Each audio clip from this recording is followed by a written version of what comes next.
сыймык инибиз. Бизге келип баарыбызды Канат Зерликович экөөбүздү байкелер келгилечи бирдеме кылалычы, ушинтип эле отура беребизби дегенден айла жок. Эми инибиз келсе макул, эми ушул инибизге бир поддержка кылып коелу деп баштадык элек. Анан ушундай деңгээлде өтүп кетет деп өзүбүз деле байкабай калыптырбыз. Бирок баардыгы Кудайдын жардамы менен силердин деген тилегиңер менен болуп атат. Жалпы эл колдобосо бизди мындай деңгээлге бүгүн деле чыкпайт элек. Ошон үчүн азыркы учурда чоң казат бүт Кыргызстан боюнча эмес, чет мамлекеттерде дагы, СНГде айтыла баштады. Ошон үчүн биздин иштерибиздин жемишин күзүндө көрөбүз. Азыр болсо үмүт пайда болду. Элдин деген үмүтү кайрадан жаралды. Ошон үчүн ошого деген биз аябай кубанып атабыз. Ушул элибиз деген биздин жасап аткан иш аракеттерибизди туура түшүнүп, аябай колдой баштаганына. Рахмат. Рахмат элибизге. Рахмат элге. Азыр деле мынакей, силердин жардамыңар, колдооңор айрыкча азыр сыймыкка, биздин кыймылга аябай керек болуп атат. Анткени силердин колдооңордун негизинде мынакей, сыймыкка каршы жасалып аткан иштерди токтотконго аракет кылышыбыз керек. Эмнеге Ушул баатырыбызды баарыбыз биргелешип сактап калышыбыз керек. Калың эл бүт баарыбыз колдоону көрсөтсөк, бийлик деле бизге душман эмес. Биз деле мамлекеттин душмандары эмеспиз. Биз баарыбыз Кыргызстандын жарандары, баарыбыз бир тууганбыз.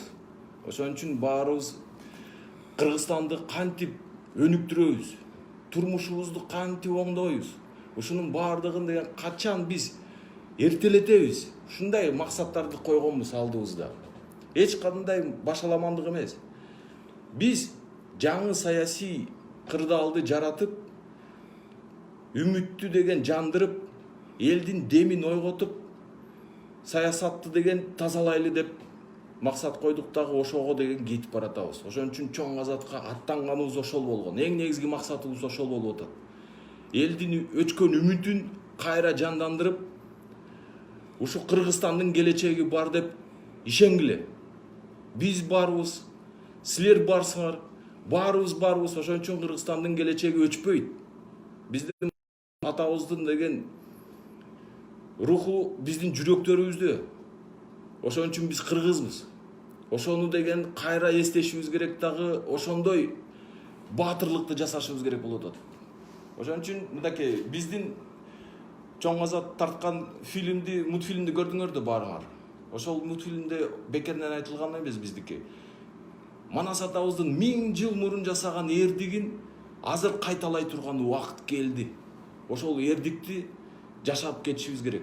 Биздин деген ушул биздин муундун жасай турган парзы ошол экен. Эгерде биз муну жасай албай кетсек, анда тиги Аллада түшүнүп атасыңар да. Баарыбыз тияка кетебиз. Бирок өмүрүбүздү бекер жашап өтпөй, Кыргызстанды гүлдөтүп, балдарыбызга деген татынакай, мамлекетти таштап, коррупциясы жок, бирден бир алдыга кеткен, өнүккөн мамлекеттерге айландырышыбыз керек. Биз кичинекей мамлекетпиз. Биздин деген шарттарыбыз өтө оңой. Ошон үчүн бат болот биздики. Биздики деген Казакстандын килейген даласында эмеспиз. Биз уникальный элбиз. 10 000 километр тиягынан биягынан темир жолду салмай биздиге кереги жок. Биздики кымындай эле. Мына Бишкектен отуруп алып Таласка барсаң 400 километр, Караколго да барсаң 400 километр. Болгон эле. Түштүккө баралы десек дагы мынакей ашып кетсе 600, 700, 800 километр болду. Эми Баткенге чейин эле бир аз кыйналат экенбиз, бирок Баткенге чейин дагы темир жолдорду салышыбыз керек. Даңгыраган 500 километр ылдамдык менен жүргөн поезддерди жүргүзүшүбүз керек. Ошондой заманбап, аябай чоң проекттерди ишке ашырышыбыз керек. Алардан коркпош керек, эч коркпош керек. Ал деген бүт адамдын күчү менен жасалат. Биздин колубуздан келет ошонун баарын. Ошондо силер ишенип коюшуңар керек. Баары биздин колубузда. Айтсаңыз, могу отключать этип коёлат мындай. Айрыкча фейктер жөнүндө айтып коелу. Мына сыймыктын атынан бүт Facebooktан, Instagramдан болгон бүт сөз тармактарда сыймыктын атынан толгон токой 12ден 17ге чейин саны бар фейктерди ачып алышкан. Ошон үчүн баардыгыңарга айтып коюшум керек. Сыймык Жапыкеев официал деген аккаунттар эле Сыймык Жапыкеевдин өзүнүн аккаунттары. Ошону жаттап калгыла. Жакшылап. Сыймык Жапыкеев официал. Ошонун баардыгы деген Сыймык Жапыкеевдин реалдуу түрдө өзүнүн аккаунттары. Калгандарынын баардыгы фейктер. Фейктер эмне үчүн ачылат? Ошол фейк аккаунттар аркылуу Сыймыкка деген жала жаап, ар кайсы Сыймыкка деген тиешеси жок, ар кандай каралуу материалдарды чыгарып алып туруп, анан деген Сыймыкка атаканы деген күчөтүү менен ачылган. Ошон үчүн туугандар, силер подпискага турганда ошол жакшылап байкап карагыла. Көрүнгөн Сыймык Жапыкеевке жазылмай кереги жок, подпискага турмай жок. Только Сыймык Жапыкеев официал дегенге подпискага тургула, лайк баскыла, комментарий жасагыла. Бүт барыбызга. Андан тышкары биздин Чоң Азаттын официалдуу сайттарына, баракчаларына сөзсүз түрдө подпискага тургула. YouTube каналда, Facebook'ta, Telegram'da, Instagram'da, андан башка дагы бүт сөз тармактарда Чоң Азаттын официалдуу логотипи бар. Анткени алардын да атынан дагы биздин Чоң Азаттын фейктерин ача берет дагы, мунун баардыгы интернеттеги согушка, информациялык согушка даярдалган атайын. Ошон үчүн ошонун баарын силер деген туура түшүнүшүңөр керек. Ошон үчүн силерге деген ушунун баарын түшүндүрүп атабыз. Интернетте алданып калбагыла. Өтө деген ушуга көңүл бургула. Анан дагы бир нерсени айтып коюш керек. Азыркы мынакей биздин кыймыл аракеттердин эң негизги максатыбыз азыркы бийликке биз душман эмеспиз. Ошону түшүнүп коюшубуз керек. Бийликтин да проектиси эмеспиз. Эч бир олигархтын же байдын проекти эмеспиз. Путиндин да проекти эмеспиз. Американын деле, Кытайдыкы деле, казактардыкы да эмес. Түшүнүп атасыңар да. Биз өзүбүздүн эле проектибиз. Биринчи үчөөбүз чогулганбыз. Андан кийин дагы 2 бала кошулган. Мынакей азыр болсо биздин штабта деген эл батпай атат. Ушу биздин штабка келип волонтер болуп иштеген балдардын баардыгына рахмат. Бизде колдоо көрсөтүп жардам берген балдарга баардыгына рахмат. Силер дагы ошондон жазбагыла. Силердин жардамыңар алыс болсоңор дагы, жакын жерде болсоңор дагы, ушул интернет баракчаларда биздин деген ушул жасап аткан иштердин баардыгын жакшылап комментарий жасагыла. Сөзсүз түрдө подписка, лайк, репост жасап, кеңири биздин деген айтып аткан сөздөрүбүздү, ойлорубузду комментировать деп тараткыла. Ошентип биз бири-бирибизди деген жакшылап таанып, бири-бирибизди мындан да күчтүү ишендирүү кылалы. Мынакей. Бул эң негизгиси. Андан тышкары азыр деген Кыргызстан 2020-жылы тарыхый окуянын алдында турат. Күзүндө жаңы жогорку кеңештин шайлоосу болот. Ушул шайлоо деген мыйзамдуу өтүш керек. Эч кандай анын деген убактысын тияка же бияка жылдырмай болбош керек. Баары деген өз орду менен болуш керек. Бүт баары. Андан тышкары азыркы биздин ажообуздун алдында тарыхый миссиясы турат. Вазипасы деп коелу, миссиясы деп коелу. Ошону деген анын тегерегиндеги аппараттагы иштегендер, ар кандай саясатчылар, ар кандай группа влияния деп коет. Ушу деген сөз өтө турган, уга турган адамдар өздөрүнүн ойлорун, көз караштарын киргизип, ушул ажоого деген биз жөнүндө кандай маалымат киргизип атат билбейбиз, бирок биз жөнүндө жакшы деле айтпастыр. Ошон үчүн ушул соц тармактар аркылуу өзүбүздүн деген ниеттерибизди ачык айтып коюшубуз керек. Биз ушул саясий кырдаалда жаңы тарыхый баракты ачалы деп чечкенбиз. Коронавирус. Анткени быйылкы шайлоо эң биринчи Кыргызстандагы таза, акчасы жок, подкуп жок, сатмай жок шайлоо өтүш керек. Реалдуу түрдө чыныгы шайлоону өткөрүшүбүз керек. ошондой максат бизде турат. Ошого да силерди жардам бергенге үндөп кетели. Жардамыңарды ошого бергиле. Биз кайра өзүбүз Кыргызстанда таза шайлоону өткөрө алат экенбиз. Ошентип таза бийликке таза балдарды алып келе алат экенбиз деген өзүбүздүн максатыбызды ишке ашыралы деп ошого бүт күч кубатыбызды салып атабыз. Анткени мынакей ажообузду билебиз. Президент өзү деген Кудай деген киши. 5 жолу намаз окуйт экен. Өтө ыймандуу киши экен. Ошон үчүн биз дагы ишенип атабыз. Анын тегерегиндеги кишилер деле душман эмес ага. Биз деле душман эмеспиз. Биз бири-бирибизге душман эмеспиз.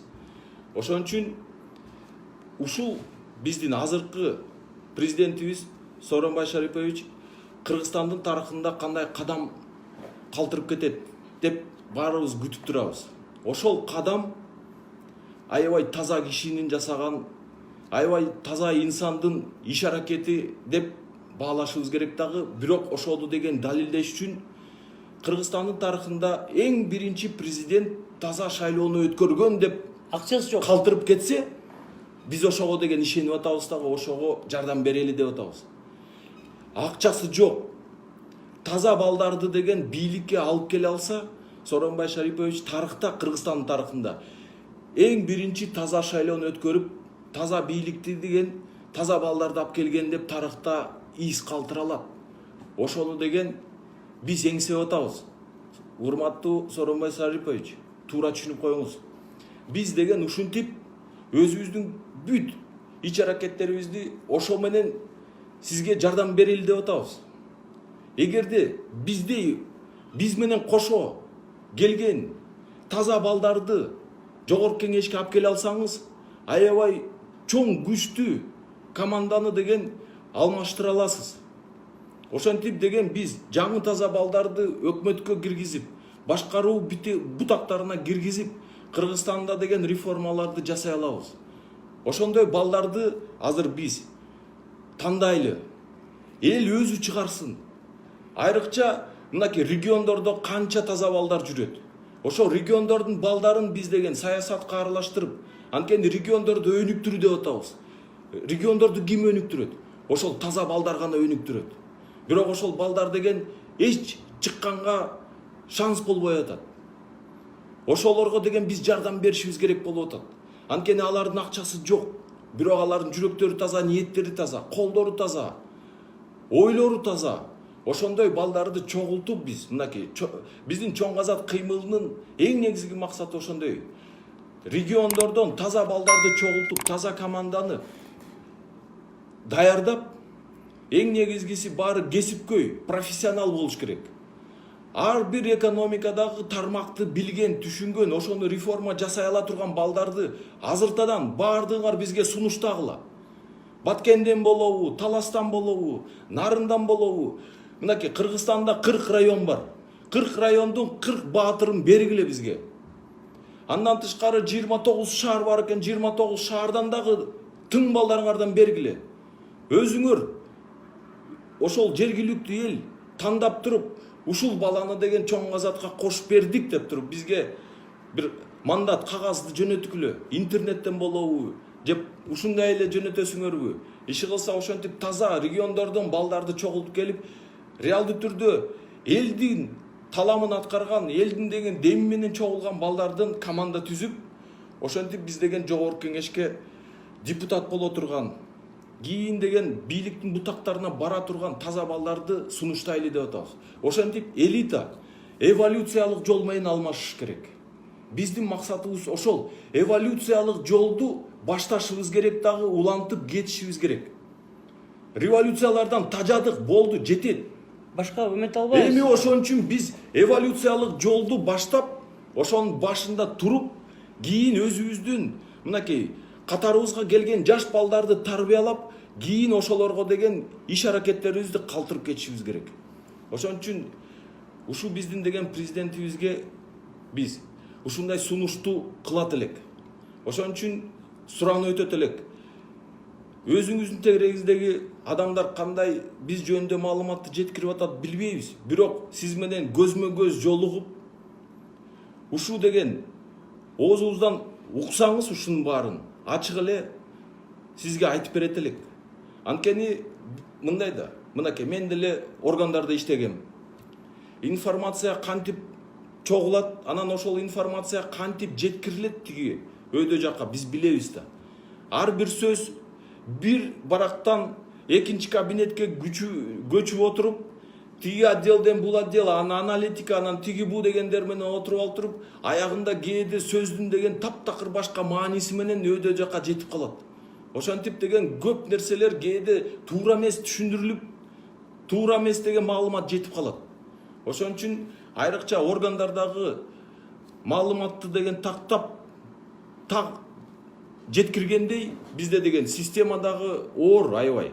Ошон үчүн чындыкты тияка жеткириш органдардан биринчи мамлекеттик башчыларына жеткирген өтө оор болот. Анткени орто жолдо ар кандай тоскоолдор болот. Ошон үчүн ошонун баарын түшүнүш керек. Мен бирдеме айтып коеюнбу? Айтып койсоң. Сиз урматтуу достор, биз эгерде бирикпесек, бир турбасак, эчтекен ута албайбыз. Мына азыр 3 олигархты, Сарпашев, Муралиев, ошо үчөөнү айтканда эле кандай кашабыз чыгып калды, көрдүңөр да? Кандай кашабыз чыгып атат, кандай ошолорду айтканда эле. Достор, биз бир турушубуз керек. Азыр биздин каналдар бар. YouTube чоң казаттын, мага дружба предлагать этпегиле, 5000 киши болуп кеткен. Силер подписка кылып ушунун баарын көбөйтүп тургула, достор. Эгерде азыр биз бир болсок, утабыз. Азыр мына Сооронбай Шариповичкада кайрылабыз. Бизди кабыл алса азыр бүт баарын айтып берелик. Бүт у нас какие данные есть, противокоррупционные методы, да? Ошонун баарын айтып берелик, достор. Ал үчүн бир турушубуз керек. Бир турбасак эч нерсеге жетпейбиз, достор. Бир турбасак. Улан төрөсүзбү? Мына эмелерден. Андан тышкары дагы бир нерсени айтып коелу. Мынакей. Ушул азыркы деген биздин жасап аткан иш аракеттерибиз кеңири Кыргызстан боюнча колдоого алынып атат. Ошого байланыштуу биздин Кыргызстанда аябай көп партиялар бар. Жаңы саясий күчтөр бар. Жаш саясатчылар бар. Ошон үчүн баардыгына кайрылып өтөт элек. Келгиле. Мынакей, Улуу Кыргызстан деген жаңы саясий партия бар. Аны деле жаш балдар, бизден жашыраак, порядочный, нормальный балдар жетектейт. Андан тышкары мынакей замандаш барыңар угуп жүрөсүңөр. Андан тышкары мынакей мекен ынтымагы деп коелу, мекенчилдер деп коелу. Андан башка дагы саясий партиялар бар. Жаратман эл деген деле бар экен. Аябай көп жаңы саясий партияларга биз кайрылып өтөт элек. Бири-бирибизге деген каршы турбай келгиле. Бир сүйлөшүүлөрдү өткөрөлү дагы биригүү маселени талкуулайлы. Биздин биригүүбүзгө эмне жолто болуп атат? Мисалы, биз жолто болгон жокпуз. Биз деген ага каршы эмеспиз. Келгиле. Баарыбыз отуруп, ушул маселелердин баардыгын ачык талкуулайлы. Эмненин негизинде кандай бириге алабыз? Биздин күчтөрүбүздү, аракеттерибизди кантип күчтөндүрүп, биригип, ушул максаттарды ишке ашыра алабыз. Анткени эгерде биз баарыбыз деген ушундай эле кете берсек, бири-бирибизден эле тытыша беребиз. Бул деген бизге утушту бербейт. Ошон үчүн биз баарыбыз бири-бирибиз менен тытышпай, тескерисинче баарыбыз деген биригип, бир программаны жазып чыгалы дагы мамлекетти, элди, реформаны жасаган. Ошентип анан баарыбыз чогулуп, жаңы саясий күчтү жараталы дагы ошо менен мынакей жогорку кеңешке кирип, өкмөткө кирип, башкаруу бүт жергиликтүү органдардын баардыгына таза балдарды алып келгендей бололу. Ушунун баардыгын деген биз өзүбүз отуруп алып, жакшылап баарын талдайлы дагы чечели. Биз ага даярбыз. Ошон үчүн мен силерге мынакей чоң казаттын баатырлардын атынан ачык эле айтып коеюн. Биз деген силерди күтүп атабыз. Башталышканда ол кайра айтып берип коесуң. Баарыңар ошентип келгиле. Бир сүйлөшөлү, эки сүйлөшөлү, 10 жолу сүйлөшөлү. Иши кылса, ушул акыркы келерки бир айдын ичинде эле бүтүрүп салалы. Бүт сүйлөшө турган сөздөрдүн баардыгына ачык кеңешип, кандай деген жыйынтыкка келе алабыз азырынча айтыш кыйын, бирок бул кадамды биз башташыбыз керек да. Ошол чакырыктуу мен деген силерге чакырыкты айтып кетейин. Эми мен силерден деген бир аз улуу болушум керек.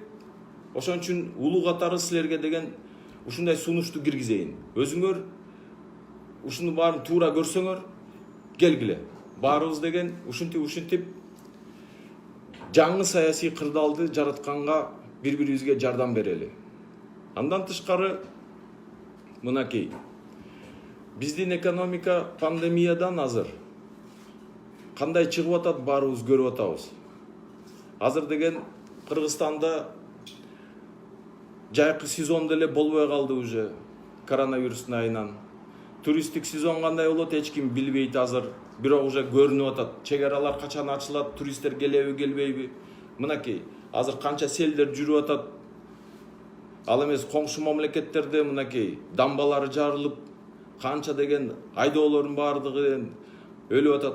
Ошентип бүт планета жүзүндө аябай чоң климатка байланыштуу өзгөрүүлөр болуп атат. Ошон үчүн биздин Кыргызстанда ушул деген жыл өтө оор жыл башталып атат. Эмне үчүн? Анткени биздин Кыргызстандын энергия системасы маловодный период деп коет. Суу аз маалга келип такалдык. Эми деген бул период 1-2 жылдан кийин ушу менен өтөбүз дагы, анан кайра биздин деген нарын суубузга толуп аткан сууларыбыз ушу көбөйбөйбү, аны деген айтыш кыйын. Бирок биздин энергия система аябай катуу кризиске такалып атат. Бул азыркы энергетикадагы абал саясий кырдаал менен биринчи жолу тарыхыбызда кесилишти. Анткени буга чейинки шайлоолордун убагында шайлоолордун өтө турган маалын бийлик атайын суу көп, Токтогулдагы суу деген толо болгон мезгилге атайын деген пландаштырчу. Анткени ошол маалда суу көптө, светти деген өчүрбөй, элге деген ушундай аябай жакшы жашап атабыз дегендей эле көрүнүштү жаратчу. Азыр болсо тескерисинче болуп калды. Азыр күздө шайлоо дагы өтөт. Андан тышкары дагы биздин энергия система маловодный период, суу аз мезгилге такалып туруп, биздин деген энергия системадагы өндүрүлүп аткан светтин көлөмү ошого байланыштуу азыраак болот дагы. Биз азыр акыркы 3-4 жылдын ичинде деле өзүбүзгө жетпеген светти коңшу мамлекеттерден сатып алат экенбиз. Мунун баарын деген ачыктап, тастыктап Сапар Исаков өзүнүн сотунда айтып берип атат. Ошон үчүн биздин суу аз мөөнөтүбүз эмне үчүн келип атат? Анткени климат өзгөрүп атат, мөңгүлөр аябай катуу эрип атат. Мынакей ООНдун эксперттери менен казактардын менен Ташкенттеги отурган гидролог институттардын баардыгынын анализи боюнча, прогнозу боюнча келерки 5-10 жылдын аралыгында Кыргызстандын сууларынын агып аткан көлөмү 50%-га кыскарат деп алар өздөрү айтып атат. Демек, биздин деген Кыргызстандагы азыр суу аз мезгили 5 жылга узарчу болсо, мына коңшу мамлекеттердин институттарынын, гидрологтордун деген чыгарган корутундулары менен дал келсе, анда деген бизде энергетикалык потенциалыбыз өтө оор акыбалга келип калат. Суу аз болду деген сөз, свет аз болот деген эле сөз. Демек, свет аз болгондо экономикабызды эмне менен жылдырабыз? Мынакей, ушундай нерселерди деген азыртадан көз чаптырыш керек. Азыртадан ушул деген кризистерге каршы иш-аракеттерди экстренно жасашыбыз керек. Мынакей, байкатпай туруп коронавирус келди, эч даярдыгыбыз жок. Мынакей, ушунча кыйналып атабыз. Ал эми деген 5-10 жылдын аралыгында ушундай климаттын өзгөрүүсүнөн келаткан деген кыйынчылыктарга азыр даярдык көрбөсөк, биз деген убакытты деген өткөрбөйгөн болсок, анда даярдык болбой калса, анда биздин турмуш экономикабыз кандай болот? Эми түшүнүп койгула да кандай болот? Өтө оор болот. Ошон үчүн деген биз ушундай маселелерди түшүнгөн, энергетикалык жаңы стратегияны жарата тургандагы, ошолордун баарын ишке ашыра турган, жаңы энергетикалык реформаларды жасай турган команданы сөзсүз түрдө алып келишибиз керек. Бул суулардын деген мөңгүлөрдүн айынан биздин айыл чарбадагы катуу соккуга урулат. Суулардын көлөмү азайса, айыл чарбабыз кандай болот? Мынакей 5-10 жылдын ичинде суу тартыш болгондо, биз деген анда айыл чарбабызды жасай алабызбы, өнүктүрө алабызбы? Азыр эч ким кепилдик бербейт дагы, анын деген анализ прогнозун эч ким жүргүзгөн жок. Ошон үчүн биз азыр деген айыл чарбадагы технологияларыбызды дагы сөзсүз түрдө алмаштырышыбыз керек. Мынакей Атамбаев деген кетип атканда Кытайдан дагы 1 миллиард долларга ирригацияга кредит алабыз деп келишимдерге сүйлөшүп келишкен. Мынакей ошолордун деген аркасында бизде аябай чоң каналдар салынат, тиги бу деп айтып атат. Бирок ошол каналдардын ичине суу келеби, келбейби, ошол эч ким билбейт. Ошончо суу келеби же келбейби? Ошол деген ирригацияга салган азыр кредиттик акчаларыбыз кийин акталабы, акталбайбы, аны да азыр эч ким эсептеп прогнозун чыгарган эмес. Ошондой нерселерди да түшүнүп коюш керек. Анан бирок биздин Кыргызстанда ушинтип мөңгүлөрдү кантип сактай алабыз деген суроону, саясатты жүргүзө турган бизде эч бир саясий күчтү уга элекпиз. Биз мөңгүлөрүбүз менен сууларыбызды экономия кылып, ошону сактоого деген кандай иш аракеттерди, мамлекеттик стратегияны деген жазып чыгышыбыздагы ишке ашырышыбыз керек деген иштерди эч кимден укпай атабыз. Ошон үчүн мынакей көрүп атасыңар, Бишкектеги модернизациядан өткөн ТЭЦтин ал акыбалын көргүлө. 3 жылдан бери түтөтүп атат. Кышында деген дем алгандыга баарыбыз деген зар болуп атабыз. Таза аба жок, смог. Бул деген уу да, уу. Ушундай аба менен деген өзүбүз дем алсакко мейли, балдарыбыз дем алып атат ушундай уулуу деген воздух менен. Анан ушул ТЭЦти деген мынакей модернизация кылдык. Эми ушул ТЭЦке деген Каракеченин көмүрүн алып келип жагып атабыз. Акыркы 5 жылдын эле ичинде ушул ТЭЦке Каракечеден көмүрдү 3 эсе көбөйтүп алып келип аттырбыз. Каракеченин деген көмүрү сапаты боюнча Караганданын көмүрүнөн 3 эсе төмөн. 3 эсе төмөн дегенди кантип түшүнөсүңөр? 3 эсе көп көмүр жагыш керек. 3 эсе көп көмүрдү жак, Каракеченин көмүрүн жаккандан кийин 3 эсе көп түтүн чыгат. Демек биз деген ошентип абага деген канча ыш чыгарып атабыз. Ошон үчүн деген бизде дем алганга аба жетпей атат. Ууланып атат. Эми мынакей, бүгүн нефтинин баасы 20 доллар болду. 2 жума мурун 0 долларга түшкөн. Ошонун азабынан эми дүйнөдө газдын баасы деген түшүп атат 3 эсе. Газдын баасы түшүп атат. Көмүрдүн баасы түштүбү? Жок. Көмүрдүн баасы түшпөйт. Ошон үчүн деген биздин азыркы ушул ТЭЦке байланган саясатыбыз дагы туура эмес болуп калды. Эгерде деген биз мамлекетти ойлогон болсок, ушул ТЭЦти деген ушундай көмүр менен иштетпей, тескерисинче толук газга өткөрүшүбүз керек болчу өз убагында. Мынакей шаардын батыш жагындагы экинчи ТЭЦ турат. Союздун убагында ошол ТЭЦти салып баштаганда газ менен иштейт деп проектиси ошондой болчу, көмүр менен эмес.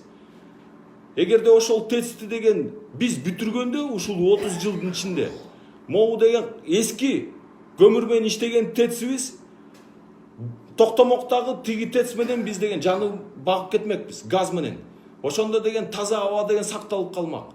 Бирок мынакей тилекке каршы энергетикадагы биздин саясатты жүргүзгөн аткаминерлер тескерисинче кылып салды. Азыр газ арзан, бирок биз аны пайдаланбай атабыз.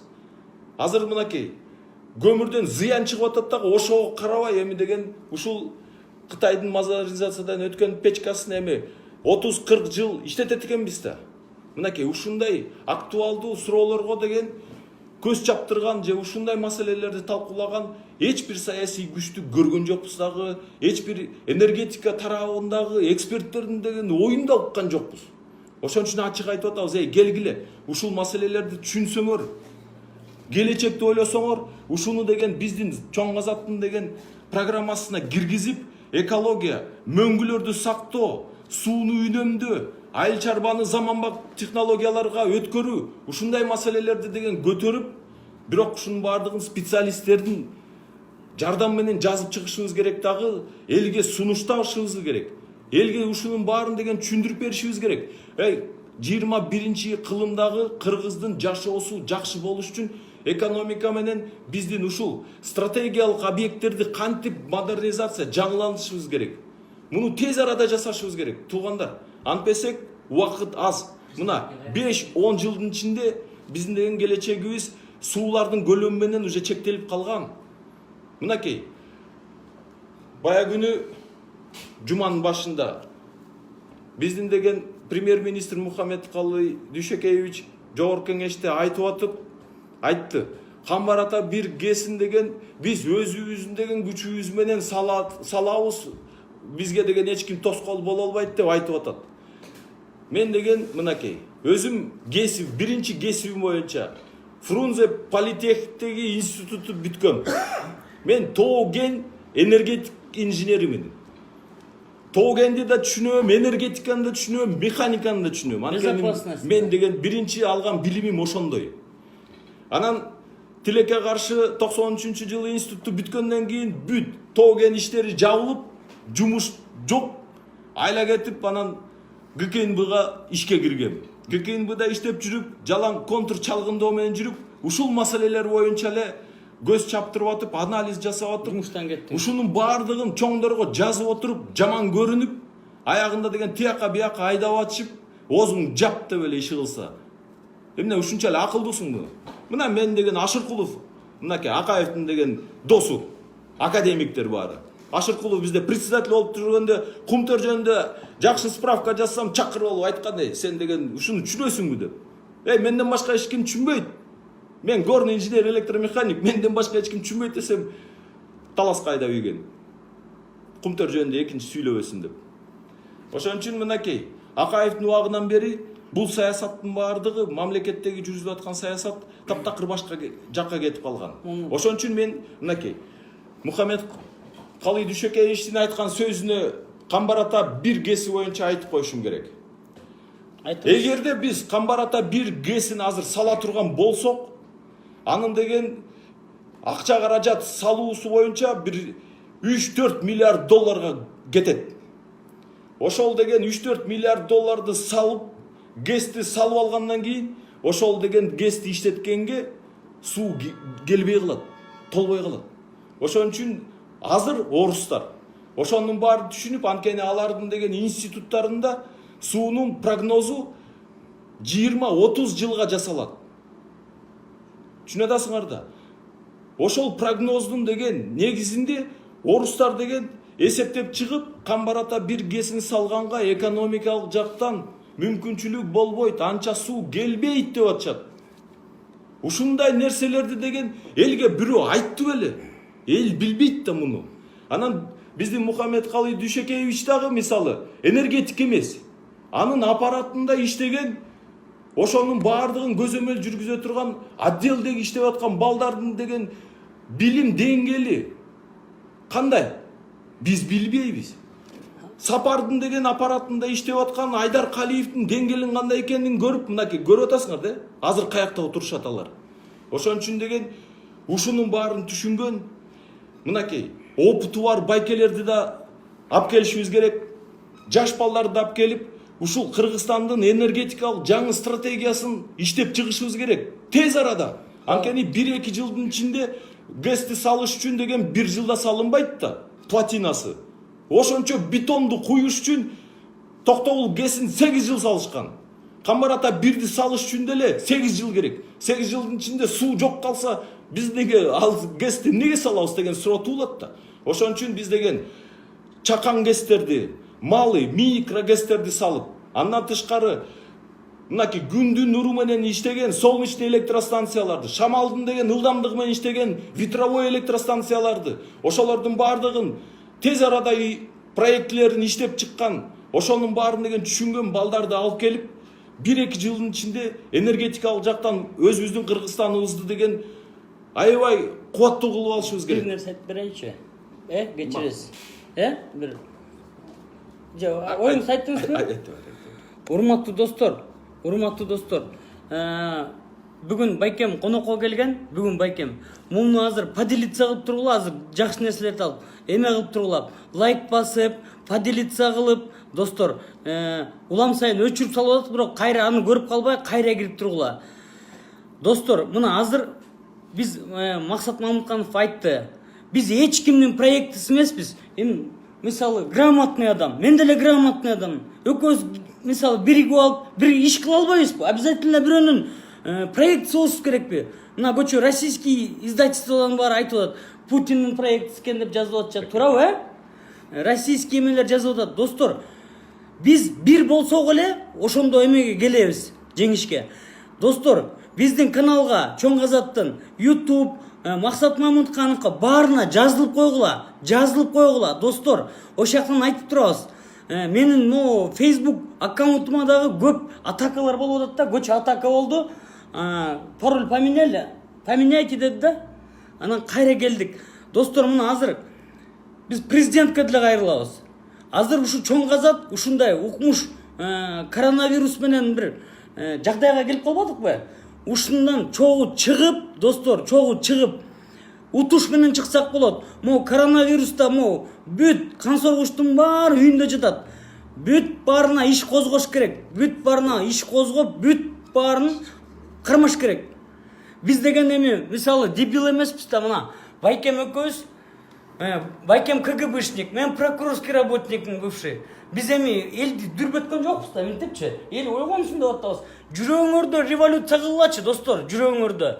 Анан өкмөткө да, мына президентке дагы мына 2-3 күндөн бери карап атабыз. Өкмөт отставкага кетебиз дегендей кылышат. Отставкага кетирбеш керек. До конца иштесин. Ооба. Туурабы? Ким жооп берет? Ошодо. Ким жооп берет? Президентке шылтап коебу же кимге шылтап коет? Ошодо. Эмени такыр кетирбеш керек өкмөттү. Достор, баарыңар бир болуп турсаңар, мына мен ишенген Максат абам. Ушул мага үйрөткөн бүт баарын, Чоң Казат идеологиясын жазып атат азыр. Ушул киши. Ушунун башынан бир айтып кетпейсизби, мына 3000 киши көрүп атат почти. Эмне болуп жаралып калдык, кандай болуп калдык мына? Бирөөнүн проектиси деп атпайбы? Проектиси эмес эле, кандай болду? Айтып берип коюңузчу ушу жөнүндө бир 10 мүнөт. Эч кандай деле проект эмеспиз. Ошон үчүн эң биринчи иштин баары башталганда Сыймык инибиз келди мага. Айтты, Максат офисиме келип анын Чоң Казатты сурады реалдуу түрдө. Максат баке, ушу Манас жөнүндө Чоң Казат боюнча силердин оюңуз кандай деп. Анан мен айттым, Сыймык, сен иним жакшысың, бирок аябай көп сөздөрдү туура эмес сүйлөп калба. Айрыкча Манас атабыз жөнүндө бир туура эмес сөздү сүйлөп алыптырсың. Ошону деген срочно оңдо. Антпесе болбойт. Манас атабыз 1000 жыл мурун аябай чоң эрдик жасаган. Манас атабыз 6 айда төрөлсө дагы каңгып жүргөн кыргыз элинин деген бактысына төрөлгөн баатыр болгон экен.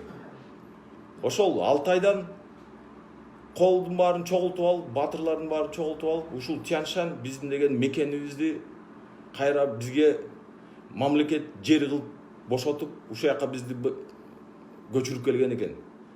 Ошондон бери мынакей биз деген Кыргызстан, кыргыздар ушул жакта деген түптөлүп өмүр сүрүп келатабыз.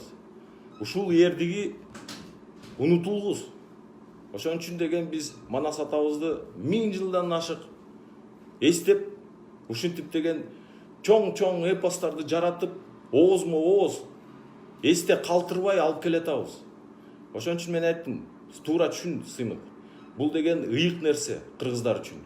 Ошон үчүн ушул ыйык нерсени сен дагы өзүңдүн салымыңды кошуп, тескерисинче ушуну деген кайра көтөрүп, кыргыздардын деген духун көтөрүп, жаңы Манас атабызда эрдиктерге биз деген үндөшүбүз керек. Ал кандай эрдиктер болуш керек. Ошо Манас атабызда эле эрдик. Элди кайра жерди сактап калышыбыз керек. Мамлекетибизди сактап калышыбыз керек. Элибизге деген бакубат турмушту деген салып беришибиз керек. Жашатып салып бүт ушуну жасашыбыз керек. Ушунун баардыгы эрдик. Биз деген коңшу душмандар менен согушалы десек, азыр деген андай шайыбыз да жок, күчүбүз да жок. Эмнеге согушабыз? Согуш деле кереги жок. Бирок биз деген азыр өзүбүзгө өзүбүз душман болуп алдык. Өзүбүзгө ууру болуп бөлүнүп алабыз. Андан тышкары тияк бияк болуп алабыз. Анан партия болуп алып бөлүнүп алабыз. Манасчы, Ошонун баардыгын деген биз токтотушубуз керек дагы. Жалаң гана только кыргыздын келечеги. Ошентип кыргыз үчүн, жер үчүн, эл үчүн деген идеологияны издей турган болсок, кайра эле барып туруп Манас атабызга такалып калып атабыз. Ошон үчүн деген мен айттым, кел. Манас атабыз деген чоң азатка чыгыптыр. Бүт баатырлардын баарын чогултуп, көчмөндөрдүн баардыгын курал кылып, бириктирип, ушундай деген аябай чоң эрдик жасаптыр. Биз деле жазайлычы, достор, жазайлычы. Бүт кыргыз элин, бүт саясий күчтөрдү, саясатчылардын баардыгын бириктирип, мамлекетке кыргыздар үчүн ушундай бир аябай чоң иштерди жасайлы. Мамлекетти кайрадан бутуна тургузалы. Анткени биз экономикалык жактан Тажикстандан да артта калып калдык. Африканын өлкөлөрүнөн да артта калып калдык. Кептин баары ушунда болуп атат. Анан бирок көп нерселерди дагы элге айта турган болсок, биз деген элдин аң сезимин ойлошубуз керек. Аябай көп нерсени уккандан кийин кишинин деле психикасы чыдабай кетет. Ошон үчүн биз өзүбүздүн да психикабызды сактап атабыз. Өзүбүздү деген эмоцияларга алдырбай, ушунун баарын силерге жалпак түшүндүрүп жеткирип атабыз, жөнөкөй разговор. Ооба. Анан бирок аябай көп чындыкты айткандан дагы орустарда бир сөз бар. Много знаний, много печалей деп коет. Ошон үчүн аябай көптү билген киши аябай запкыны көп чегет экен. Монтип айтат. Меньше слов, дешевле телеграмма дейт. Ошон үчүн өз маалы менен, өз убактысы менен айтыла турган сөздөр бар. Жасала турган иштер бар. Ошон үчүн деген азыркы учурда биз деген биригүүнүн башын баштадык. Ошон үчүн Манас атабыздай чакырык салып атабыз. Эй, туугандар, келгиле. Баарыбыз биригели, жаңы саясий күчтү жараталы. Анан деген шайлоого аттаналы, эволюциялык жол менен. Эл деген бизге ишенсе, эл бизди шайласын. Акчасы жок. Биз акча бере албайбыз, туугандар. Таза балдарда акча болбойт. Уурлардын чөнтөгүндө эле акча. Уурдабаган балдардын чөнтөгүндө акча болбойт. Ошон үчүн биз тарыхыбызда биринчи жолу таза шайлоону өткөрөлүчү. Ошон үчүн элди мына силердин баардыгы ушу достор, силер ушуну деген кеңири тараткыла. Ушундай таптаза шайлоону өткөрүп, бүт дүйнө жүзүнө бир жакшы жагыбызды көрсөтөлүчү. Кыргыздар оңолуп аттыр. Кайра кыргыздар деген акылына келиптир. Булар кайра эл болуп аттыр деген нерсени жараталычы. Ошентип баарыбыз биригишибиз керек. Достор, бир элдик бир, мекенибиз бир. Кыймыл болсунчу, элдик. Бул айтпа. Кыймыл бар, түшүндүрүп коюңчу. Кыймыл бар, фонд бар, баарын айтып коюңузчу. Партия деле бар. Азыр биз чоң азат кыймылы катары эле кетип баратабыз. Эң башында эле Сыймык келип айтты. Байкелер, ушу деген партия деген сөздөн баары деген тажады, ушуну токтотуп тургулачы. Азыр кыймылды баштап алалы дагы, кыймылдын тегерегинде эл чогулса, баарыбыз чогулсак, кийин деген ошолордун ичинен саясатка аралашыш үчүн мынакей бийликке келип тазалайлы десек, реформа жасайлы десек, сөзсүз түрдө шайлоого катышыш керек экен. Текебаевдин жазган конституциясы боюнча шайлоого сөзсүз түрдө жаңыз гана партиялар кире алат экен. 5 миллион сом бериш керек. 5 миллион сом кайдан табасың? Залогун төлөп беришибиз керек ЦИКке алып барып. Кайдан табасыңар аны? Эл чогултуп берсин. Ошон үчүн элге деген баардыгыңарга ошентип кайрылып атабыз, туугандар. Ошол 5 миллион сомду баарыбыз чогултуп балдарга беришибиз керек. Бизде 5 миллион сом жок bizde. Бизде жок. Ошон үчүн ачык эле айтып коюш керек. Реалдуу түрдө бизде 5 миллион сом жок. Кайдан квартирада? Ооба да, мына Сыймык квартирада отурат. Мен деле кайненемдин квартирасында жашап жүрөм. Канча жылдан бери. Ошон үчүн биз деген эч качан уурдаган эмеспиз. эч кандай кылмыштарга барган эмеспиз. Ошентип таза келгенбиз. Таза болуп өзүбүздү сактап калыш үчүн мен мына Акаевдин убагында иштеп калдым дагы, Бакиевдер келгенден кийин түшүнгөндөн кийин айттым, кой. Минтип деген бийликтин да кереги жок, бизге деген мындай иштин да кереги жок. Өзүңүз кетип калдыңыз. Элдин бетин кантип карайсың? Туугандардын арасында кантип жүрөсүң анан? Ошентип мен өз убагында 2006-жылы контордон кеткем өз ыктыярым Мен менен. айтпачы, эмне сыймык мурун айтпайт. Мен рядовой эле болчумун. Эми сыймык жөнүндө бул башка маселе. Анткени сыймык жөнөкөй эле тергөөчү болгон өз убагында. Ошентип мен 2006-жылы шайлоого, эң биринчи шайлоолорго ошондон митингтерге катышып, саясатка аралашып, ошондон бери көп саясатчылар менен жүргөнбүз, билебиз, алар менен маек курганбыз. Ошон үчүн бүт баарын көргөндөн кийин сыймыкка айттык, келгиле, баарыбыз деген ушул жаңы кыймылды жараталы дагы, болгон бүт жаңы саясий күчтөрдү, самое главное, жаш балдарды топтойлу. Анткени мамлекеттин келечеги жаш балдарда. Жаш балдарды деген өз убагында саясатка аралаштырып тарбиялашыбыз керек. Өкмөттө иштеген, жергиликтүү бийлик органдарында иштеген таза жаш балдарды алып келишибиз керек. Аларды деген жергиликтүү эл өзү тандап бериш керек. Анткени айыл өкмөттү, районду ким өнүктүрө алат? Ошол жергиликтүү шартты түшүнгөн, ошол элди деген сүйгөн, ошол эл үчүн күйгөн гана бала жасайт. Ал эми борбор Бишкек ошол балдарга болгон бүт шарттарын түзүп берип, акчасын бюджеттен бөлүп берип, ушуну жасагыла деп, анан бирок үстүнөн көзөмөлдү 5 эсе күчөтүш керек. Ушул акчаларды жечү болсоңор, таң озурайындар, көрөсүңөр деп туруп, ушинтип катуу башкаруу болгон болуш керек. Анткени деген акчаларды уурдап кетет да. Уурдатпашыбыз керек. Максат байке, сизге бир эле суроо. Эл чогулса жеңебизби? Айтсаңыз, эл чогулса жеңебизби же жеңбейбизби? Эл чогулса сөзсүз түрдө жеңебиз. Ошол жеңишти олигархтар жеңебизби? Жеңебиз. Достор, биз бүт эле олигархтарга асылган жокпуз. Порядочный олигархтар бар. Өз эмгеги менен. Мисалы, Шорого эмне дейсиң? Эмне Шорого эмне жарма жазаба дейсиңби? Мисалы. Ошондо. Ак суусун чыгарганда эле. Мисалы, Салымбеков деле, мисалы, базар иши кылып байды билебиз. Билебиз. Андайларга тийишпейбиз. Жумалиевдин бир эле Байташ ошонуку, Селла магазин ошонуку. Бир 200дөй магазин үй бар экен, көрсөм мен 150. Эми аны деген тергөөчүлөр тактасын, сен аны айтпай тур. Анткени ал деген азыр Достор, Достор, эгерде бириксек, достор, поделиться кыла, Цукербергдин лайкын аябагыла, лайк баскыла, биз деген силер үчүн башты сайып атабыз. А силер лайк баспаганга жарабай атпайсыңар, достор. Кой эми.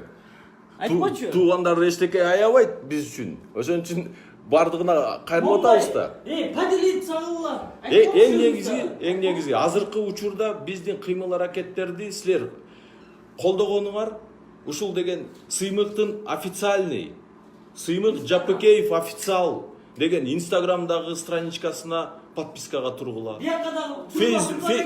Фейсбуктагы подпискасына тургула. Чоң Казаттын официальный страничкаларына подпискага тургула. Биздин ютубтагы каналдарыбызга подпискага туруп, комментарий жазгыла, лайктагы баскыла. Арам алып калдык. Эми 16-сын эң башында эле айтып өткөнбүз. Бирок кайрадан кайталап коелу. Көчө күнү аябай чоң дос атакалар болду. Биздин бүт сайттарыбызга, биздин аккаунттарыбыздын баардыгын взломать этип, ошого деген иш аракеттерди көрүштү аябай катуу. Ошон үчүн деген аябай сак болушубуз керек. Фейктерге алданбашыбыз керек дагы, ошол фейктердин азабынан ар кандай имиштерге деген бизди деген аралаштырып, каралоо болуп кетпесин. Өтө каралуу болуп атат, ошого силер туруштук бергилечи. Официал деген туура. Бүт нерсени официалдан айтабыз, ошо кухнядан айтабыз. Айтсаңыз, эгерде митингге чыгабыз десек да ушактан айтабыз. Ошон үчүн биздин официальный эле страничкаларга ишенгиле дагы фейктерге алданбагыла. Фейктерге алданбагыла. НТС деген эмне жок, айтсаңыз ушул. Азыркы заманбап технологиялардын убагында ушул деген бизге берген мынакей санарип дүйнөсүнүн азыркы шарттарын колдонушубуз керек, кеңири колдонушубуз керек. Ошон үчүн мынакей азыр мына силер менен ушундай видео чат маекти деген куруп атабыз.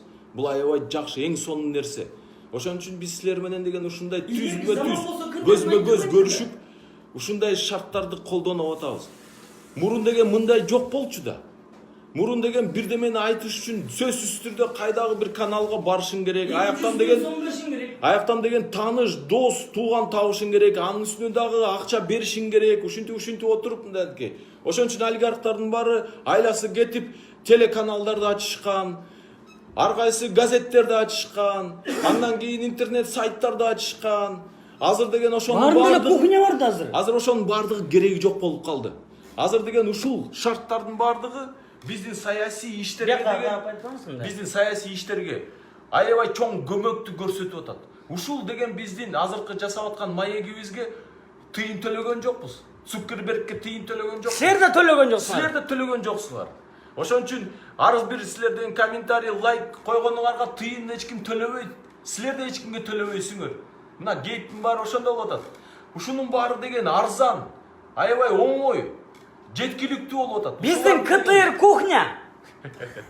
Кыйкырба. Биздин КТР кухня.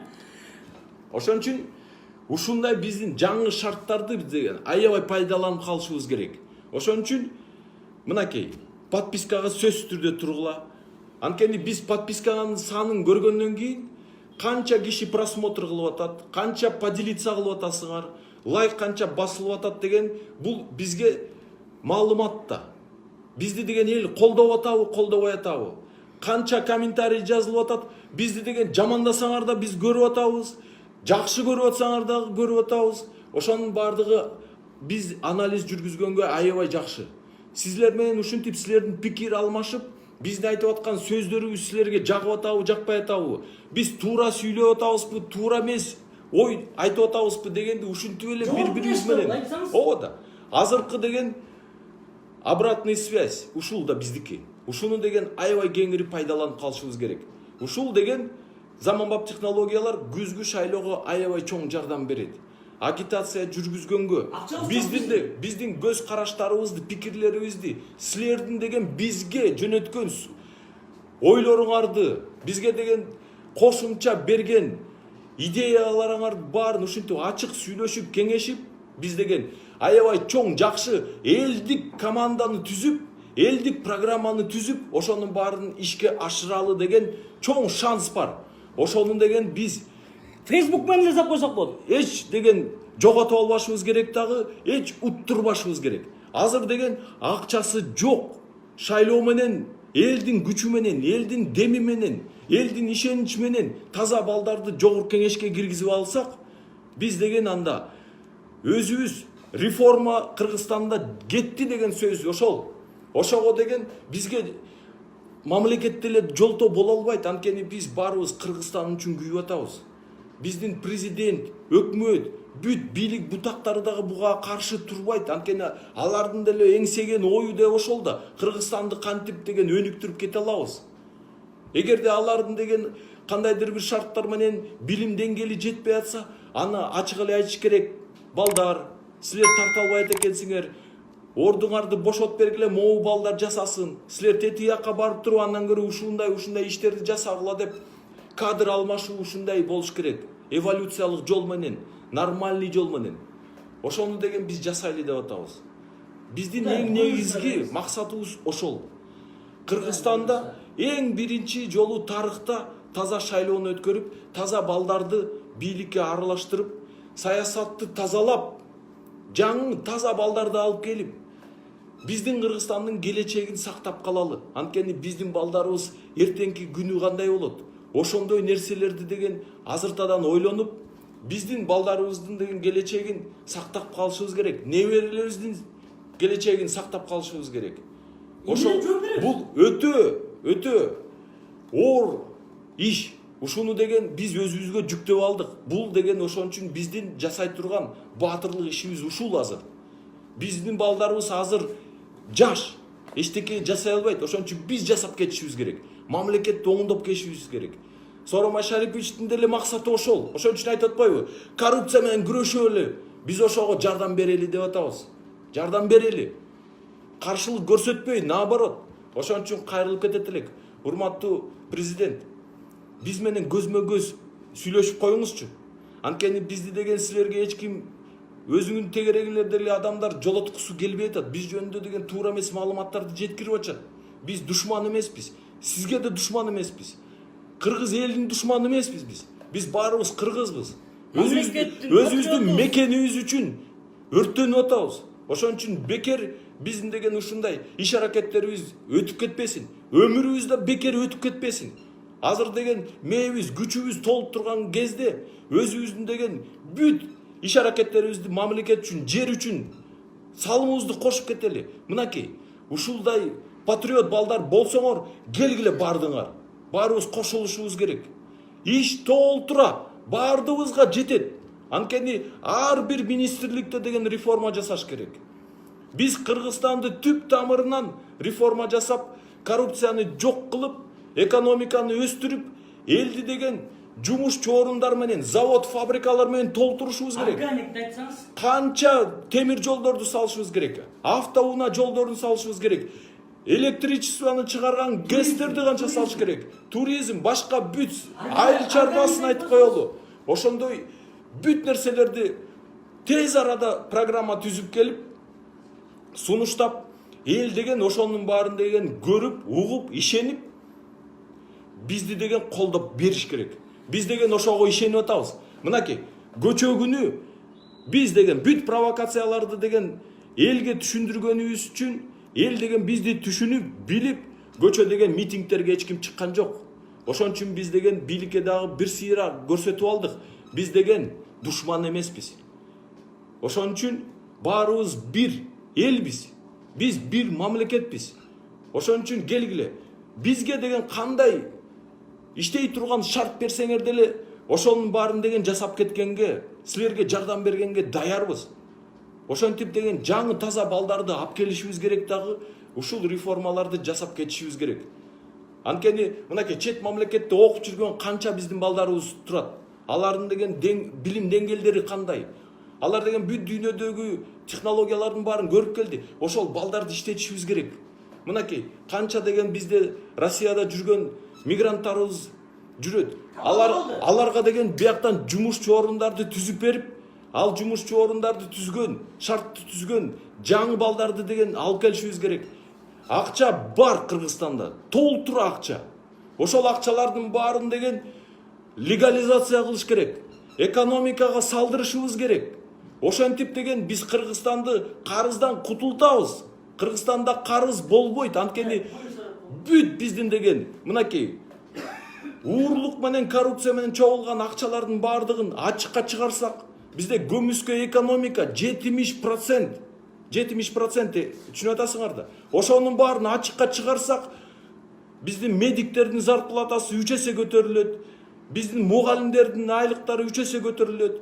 Милиция бүт бюджетте жүргөн кишилердин баардыгы айлыктары 3 эсе көтөрүлөт. Анан бирок азыр ушунча саны керекпи? Бизге кереги жок. Ошонун баарын деген чечмелеп, эксперттер менен отуруп эсептеп туруп, заманбап технологиялар менен бүт чиновниктердин санын азайтып, коррупцияны деген азайтып, жок кылып практически. Ошентип деген айлыктарды 10 эседе көтөрүп койсо болот. Ошонун баардыгын ишке ашыла турган иштер. Аны жасаса болот, ишенип койгула. Акча толтура Кыргызстанда. Бирок ошол акчаларды деген тазанукка жөнөтүп, мамлекетке, элге деген кызыкчылыгына иштетишибиз керек. Андан тышкары бир дагы сөздү айтып коюш керек. Мынакей, бизде легализацияда мынакей өкмөт азыр мыйзамды чыгарып атат. Бул мыйзамды эмне үчүн чыгарып атат? Булар деген түшүнүп атат. Ушундай чоң казатын деген эл ойгонду. Эгерде азыр легализацияны жасап калбасак, кийин деген убакыт өтүп кетет. Азыр деген булар деген өзү мүлкүн деген ачыкка чыгарылбаса, бүттү кийин деген камалышат баары. Ошондон коркуп, азыр ушул легализацияны тез арада жасайбыз деп мыйзамын деген түртүп атышат. Мейли жасай берсин. Бирок аны да туура жасаш керек. Ошол туура жасагандын жолу боюнча өзүбүздүн сунушубузду дагы айтабыз кийинчирээк. Мына 1-2 күндөн кийин. Азыр көрөлү булардын деген ою кандай болот. Кудай буйрса, Кыргызстандын келечеги аябай чоң. Кенен. Биз деген мөңгүлөрдүн башында жашаган элбиз. суунун башында жашаган элбиз. Мөңгүнү сакташыбыз керек. Мөңгү менен сууну сактап калсак, биздин келечегибиз ошого байланыштуу. Кыргыздар ошо, туугандар ошону эстеп калгыла. Ошон үчүн биз деген аң сезибиз менен жашоо, тиричилик, экономикалык бүт биздин иштерибизди модернизация кылып, мөңгүлөрдү сактоо, экономия, сууну үнөмдөө, жаңы заманбап айыл чарба технологияларына өтүү. Бүт деген биздин Кыргызстанда мөңгүлөргө деген ушундай зыян келтирген технологияларды деген жабышыбыз керек. Кыргызстанда түтүн чыгарган бир да печка болбош керек. Анткени ошол деген түтүндүн баары барып туруп биздин мөңгүлөрүбүздү эритип атат. Ошону түшүнүп койгула. Ошонун баардыгын жасаш үчүн жаңы көз караш менен, жаңы пикир менен келген балдар, жаш балдар эле жасайт. Анткени азыр мынакей возобновляемый источники энергии дейт орусча. Кыргызча муну деген орусча эле берсеңиз, сиз орусча жакшы айтасыз да. Возобновляемый источники энергии дегенди мынакей кайра энергияны иштете турган технологиялар бар. Ошолордун баардыгын деген биз колдонушубуз керек. Ошолордун баардыгын биз балдар окуп атышат чет мамлекеттерде. Бир нерсени мынакей айылдарда билсин. Орусча айтыңызчы. У нас проблема в чем? Орусча айтсынчы, баары көрөлү дейт. Молодежь из сел уезжает не от того, что там работы нету, работы валом. Просто условия жизни в селе у нас просто, невозможные. Просто невозможные. Почему? Потому что в селе нету нормальных цивилизационных условий. Самым главным достижением цивилизации было 3000 лет назад это появление водопровода. 3000 лет назад в развитых странах Европы появилась канализация.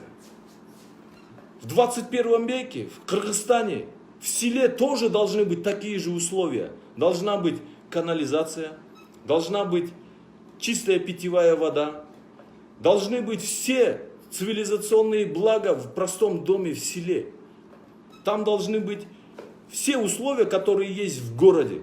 Поэтому мы должны совсем полностью архитектуру строительства сельских наших регионов, сел, сельского дома полностью переделать.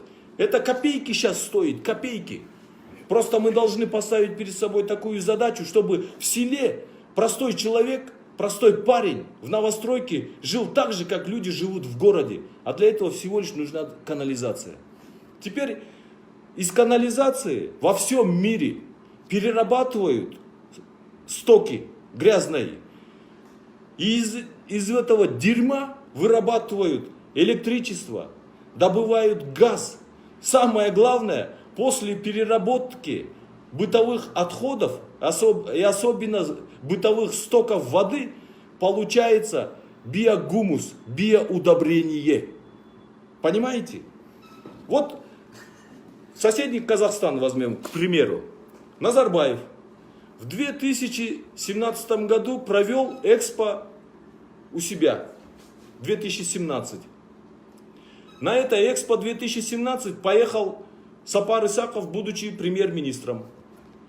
Назарбаев на этой выставке всемирной достижений науки и техники нашел чехословацкую компанию, чешскую, которая построила по заказу государства и лично Назарбаева в Чимкенте и в Джамбуле, в Таразе, завод по переработке сточных вод, то есть просто дерьма. И теперь там переработанные вот эти стоки дают удобрение, газ.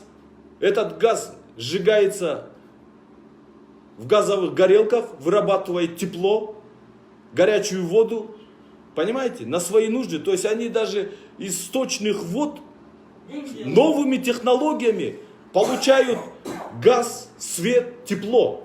И деньги делают. Вот это и есть возобновляемые источники энергии, современные технологии. Наш Сапар Исаков нашел на Экспо 2017 в Астане компанию Лиглас.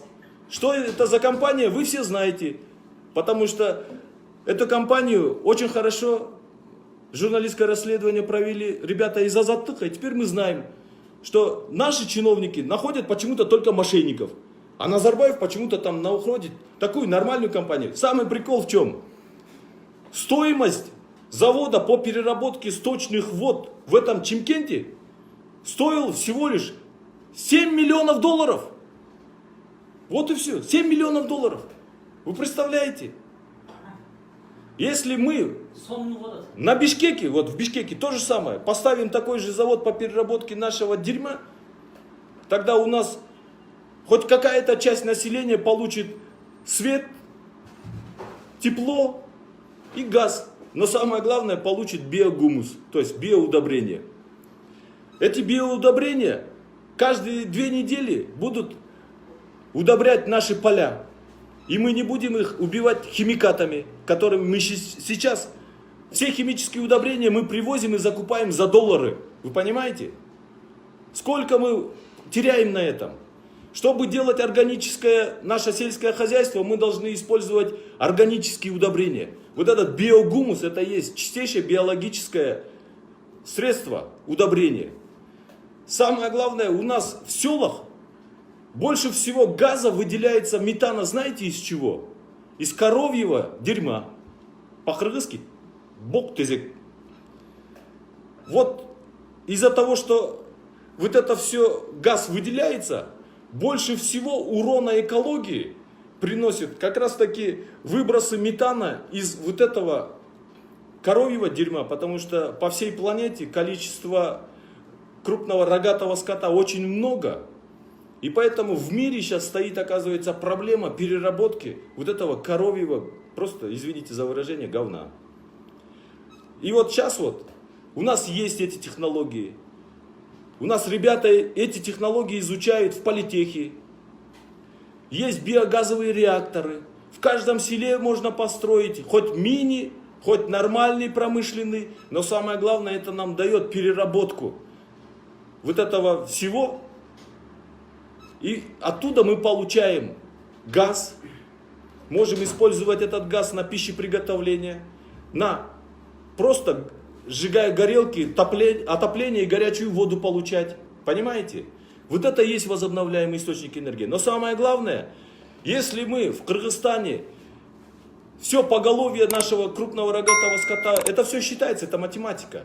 И если за год выработанное этими коровами дерьмо просто посчитаем, мы, оказывается, можем получить столько биогаза, что можем отказаться от закупок этого газа из Узбекистана. Вы понимаете, вот какие у нас можно технологии запускать и не быть зависимыми от этого газа из Узбекистана. Вот это и есть энергетическая независимость.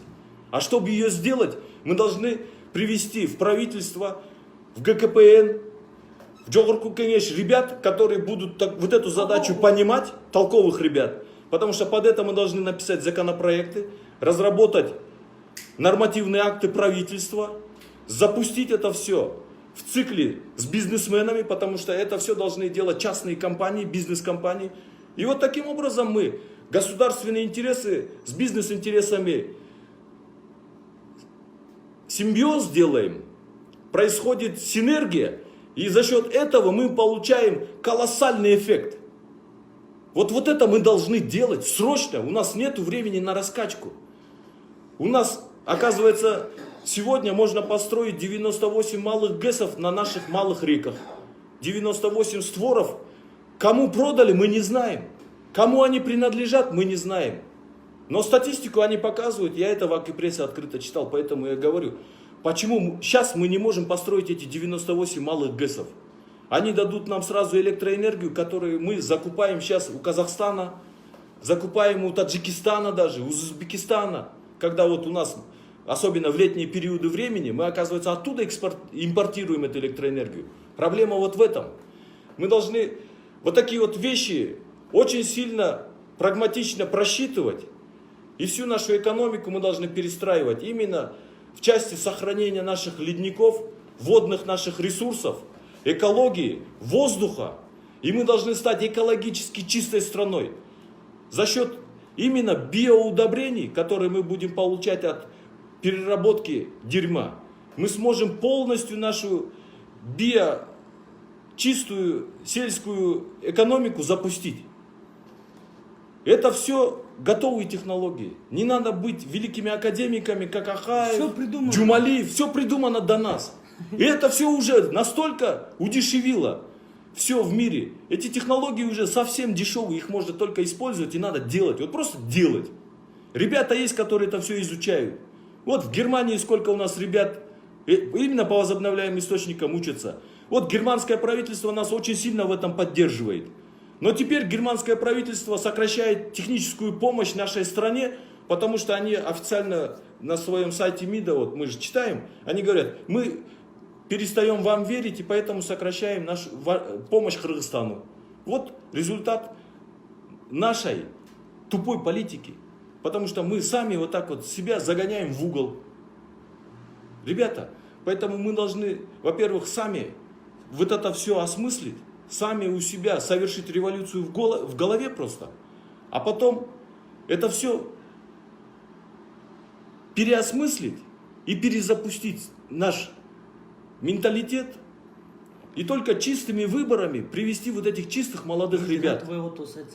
Вот это все мы должны сделать. Вот это наша основная задача. Мы должны чистым сердцем сделать свой выбор. Чистым сердцем. Еще одну вещь надо особо отметить. За вот эти 30 лет ни один наш президент не провел честные выборы. Ни один честный референдум. Вот сейчас вот, еще раз я повторяюсь. Исторический шанс перед президентом Сооронбай Шариповичем стоит. Он должен все-таки, чтобы оставить след в истории, я лично желаю и мечтаю, чтобы он стал первым президентом в истории Кыргызстана, который провел честные выборы. И мы, Чоңгазат, и все политические молодые силы, с которыми мы объединимся, мы должны помочь ему эту миссию выполнить. Это историческая миссия. Доказательством честности выборов будет приход в парламент партии молодых реформаторов без денег. Без денег. Самая главная наша задача. Мы должны поверить, и народ должен в это поверить, и выбрать, что возможно в этой стране перевести реформаторскую силу без денег. Без денег. Давайте сделаем это, дорогие друзья. Давайте это сделаем. И мы в истории совершим подвиг не ниже подвига Манаса. Хоть раз в жизни давайте сделаем историю чистыми руками, чистыми помыслами, горячим сердцем нашим. Я призываю вас к этому. Давайте сделаем вот эту цивилизационный скачок совершим в сознании у себя и всему миру докажем, что мы, Кыргызстан, изменился. И вот после этого в нас поверят инвесторы. Во всем мире знаете, сколько денег гуляет? Просто шальных, которые люди готовы вложить, но они никому не верят. Поэтому мы должны вот таким образом всем инвесторам со всего мира открыть глаза и сказать, что Кыргызстан изменился. Мы больше не страна воров, мародеров, вообще безмозглых, тупых, понимаете? С нами не хотят иметь дело, потому что о нас вот так думают. Извините за жесткие слова, я прошу за это прощения, но со стороны мы так и выглядим, потому что миллион наших сограждан сейчас вот страдают в эту минуту. Мы здесь тоже не жируем. Нам всем плохо. Но если мы объединимся, то мы все друг друга вытащим из этого болота. Мы должны прекращать с этой коррупцией. Конечно. Вечно жить на взятке невозможно, ребята, ну невозможно. Как вы детям потом будете доказывать, откуда вот этот джип, откуда вот эта хата за $1 миллион? Откуда? Вот проблема в этом. Если наши дети нам не поверят, а потом как они будут честно жить? И как можно надеяться на то, что наши дети будут честными? Мы должны перестать врать просто и жить вот в этом вранье. Понимаете? Давайте хотя бы Бога побоимся. Давайте побоимся вот просто кары наших предков. Они же с небес на нас смотрят. И они верят в нас все-таки. Неужели все-таки наши потомки должны хоть как-то образумиться, одуматься? Ребята, пора. Мы все вас призываем. Поэтому мы в Чоңгазат объединились только с одной целью. Вот эту мечту совершить реально. Вот, в нее надо поверить, и мы ее сделаем. Понимаете? Давайте это все сделаем вместе, вместе. Мы все вместе. Мы народ Кыргызстана. По конституции Кыргызстана власть принадлежит народу. Народ это мы и есть. Давайте мы это все докажем себе. Без денег это все сделаем. Надо собрать эти 5 миллионов сомов залогов ЦИК. Давайте соберем, не вопрос. Давайте посчитаем, сколько нам денег нужно для предвыборной чистой кампании. Давайте соберем эти деньги. Нам не нужны миллионы долларов, не нужны. Для чего они нужны? Для того, чтобы покупать. Мы никого покупать не собираемся, ребята. 5 миллионов. 5 миллионов сомов не проблема. Если у нас нету, что, значит мы не сможем что-то? Вот. Сейчас политическая система заточена так, и нам до этого же все политики говорили. Вот Алтынбек Сулайманов, Бакыт Төребаев и остальные тоже, которые олигархи, они же открыто говорили, что эти выборы будут самые дорогие. Партии без денег не имеют шанса и пускай даже не дергаются. Но мы, движение Чонгазад, именно в противовес вот этого всего подняли. И вот за этот месяц мы доказали, что мы все-таки в этой стране что-то можем сделать. О том, что о нас говорят Жогорку Кеңеши, уже это говорит о том, что мы можем это сделать без денег. Мы, народная партия, должны стать. У народной партии денег не может быть. Мы по копейке должны собрать эти миллионы. По 100 сомов. По 100 сомов. По 10 сомов. Именно столько, сколько надо. И все. И не больше. И не больше этого. И это все мы сделаем ради народа, во благо народа. Поверьте. И это все осуществится. Потому что если мы все этого захотим, так оно и будет. Поверьте. Поверьте в это. Facebook это наш инструмент. Facebook вот этот, это сила. То, что сделал Сыймых у себя на кухне, это кухонный базар, как он говорит. Но это же правда жизни. Правда жизни. Это реально, вот как Текебаев даже признал это, феномен Сыймыха Джапыкеева. Понимаете? Весь политический технолог, проектор всех наших вот этих вот последних 10 лет Текебаев в Сыймыке признал феномен. Значит, мы тоже все должны стать Чонгазад вот этим феноменом. Все. Все. Все. Мы должны идти от обратного. И мы должны доказать, что люди без денег в этой стране тоже люди. Потому что у человека есть неотъемлемые права, которые прописаны в ООН, в Декларации человека. Поймите, у каждого человека есть неотъемлемые права на нормальную жизнь, на бесплатное образование доступное, на доступную медицину, на хорошую жизнь, безбедную, социальную защиту. Понимаете? Это неотъемлемые права, которые мы обязаны обеспечить. И поэтому создается государство, которое именно для этого создается. И это все мы можем сделать. Это все и есть закон. Это и есть все законные требования и обязанности государства. Так что, дорогие друзья, вопреки желанию всех олигархов Кыргызстана, мы не должны стать рабами денег. Мы не рождены быть рабами денег. Да, есть люди бизнеса, которым по воле судьбы возможность дается заработать деньги. Но эти деньги не самоцель. И эти деньги не должны определять нашу жизнь вот в таком рабском состоянии. Деньги не должны решать и лишать миллионы людей права голоса, права на нормальную жизнь. Понимаете? Вот это мы должны раз и навсегда показать. Мы должны социальную справедливость мы должны в этой стране установить. Почему? Если человек с большими деньгами, то человек этот должен заботиться о вот этих уязвимых слоях населения. Заботиться как? Через свои налоги.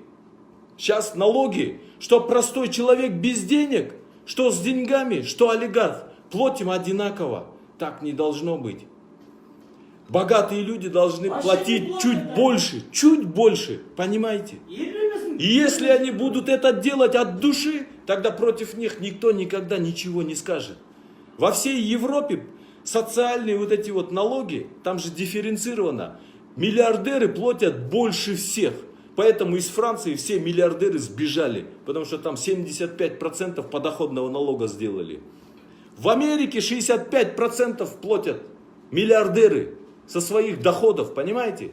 А у нас в Кыргызстане олигархи платят столько же, столько я плачу, сколько сын их платит. Жумалиев 50 же, наоборот. А может даже вообще не платят, понимаете? Вообще может даже и не платят. Вот проблема в этом. Поэтому мы должны справедливость в стране навести, социальную справедливость. И она вот так вот законно делается. Не должны в этой стране быть перекосы.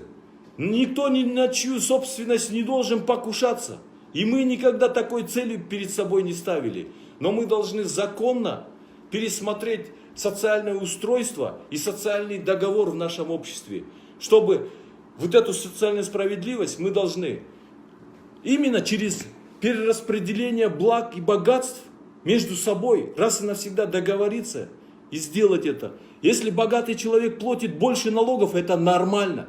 И он должен это принимать и соглашаться с этим. Потому что за счет этого происходит увеличение зарплат медикам, учителям, милиции, прокурорам, судьям. Если что там?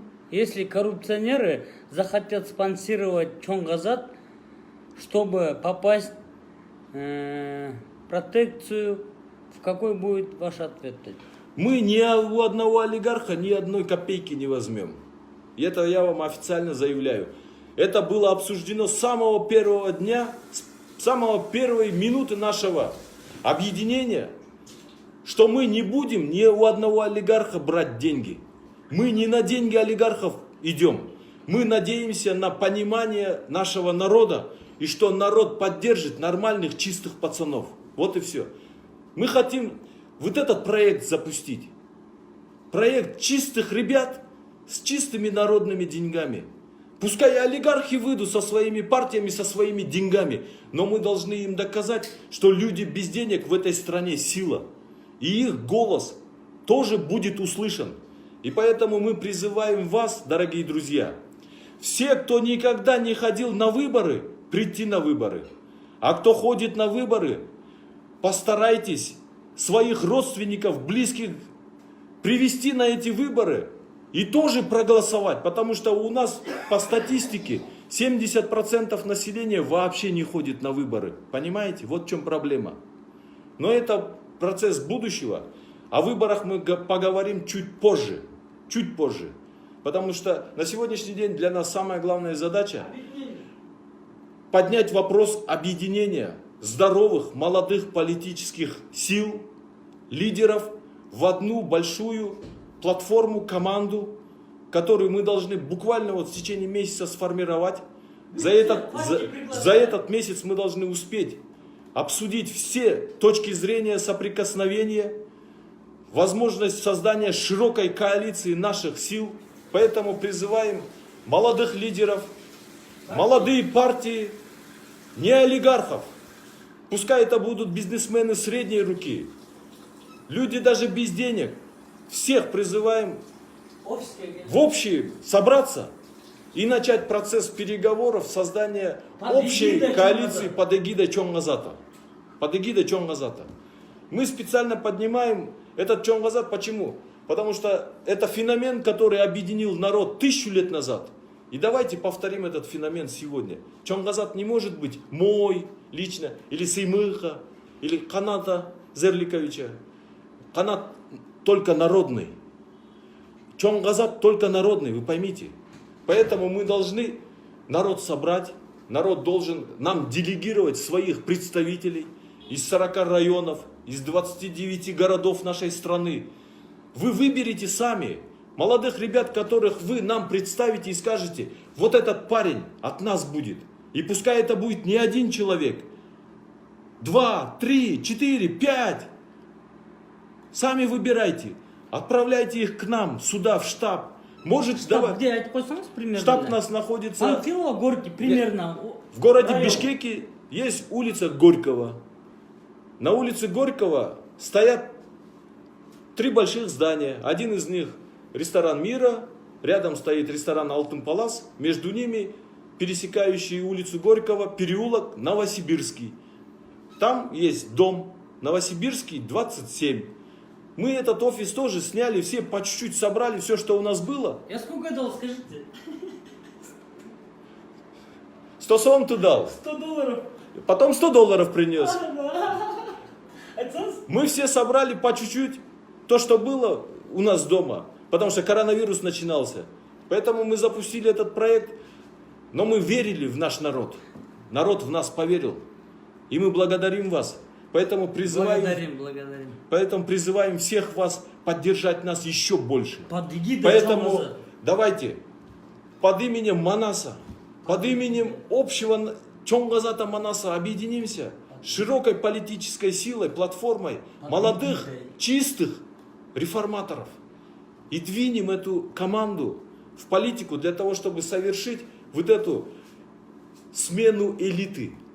Эволюционным путем. Эволюционным. Понимаете? Все, хватит нам эксцессов. Не надо этого, это не наш метод. Поэтому мы говорим сейчас, время давайте не будем тратить. И когда вот все наши провокаторы, которые против нас работали, пытались народ спровоцировать на вот эти митинги, которые вчера якобы должны были пройти, мы всегда говорили, это не наш метод, мы никогда на это не пойдем.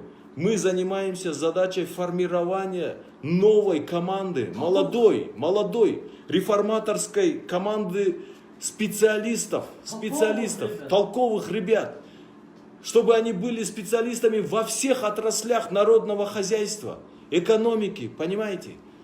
И чтобы мы из них могли вырастить будущих министров, вице-премьеров, премьер-министров, губернаторов, акимов. Будущее за ними. И этих ребят вы должны нам сами найти. Вот это и есть те самые одномандатники, о которых мы говорим. Понимаете? Вот они, люди, которых вы нам дадите, молодых ребят, они со своим вот этим мандатом придут к нам, и мы из них создадим политическую силу, партию, которая пойдет на выборы. Потому что по Текеваевской конституции на выборах может участвовать только партии. Поэтому мы вынуждены будем через месяц-два формировать партийный список, а к тому времени мы должны пройти вот этот процесс согласований, притирки, обсуждения наших стратегий, взглядов. Очень тяжело будет, очень тяжело. Но мы должны это все пройти, прийти к одному мнению, к одному решению. И все, брать ответственность на себя, идти на выборы и их выигрывать. Потому что народ должен в нас поверить. Поэтому, чтобы все эти наши планы широко объяснили вы народу, с вашей помощью, и мы еще раз обращаемся к вам, подписывайтесь на наши официальные странички, особенно на каналы в ютубах, на всех инстаграмах, телеграммах. Распространяйте это все, комментируйте, обязательно лайки ставьте, репосты делайте, широко распространяйте, дорогие друзья. Вот наша политическая деятельность на сегодняшний день вот здесь вот, сидя перед вот этим вот гаджетом, мы должны сделать современную IT-революцию. Поэтому, ребята, мы, общаясь с вами, видим ваши вопросы. Я просто не могу сегодня на их всех отвечать, но в следующий раз постараюсь реально на ваши вопросы отвечать.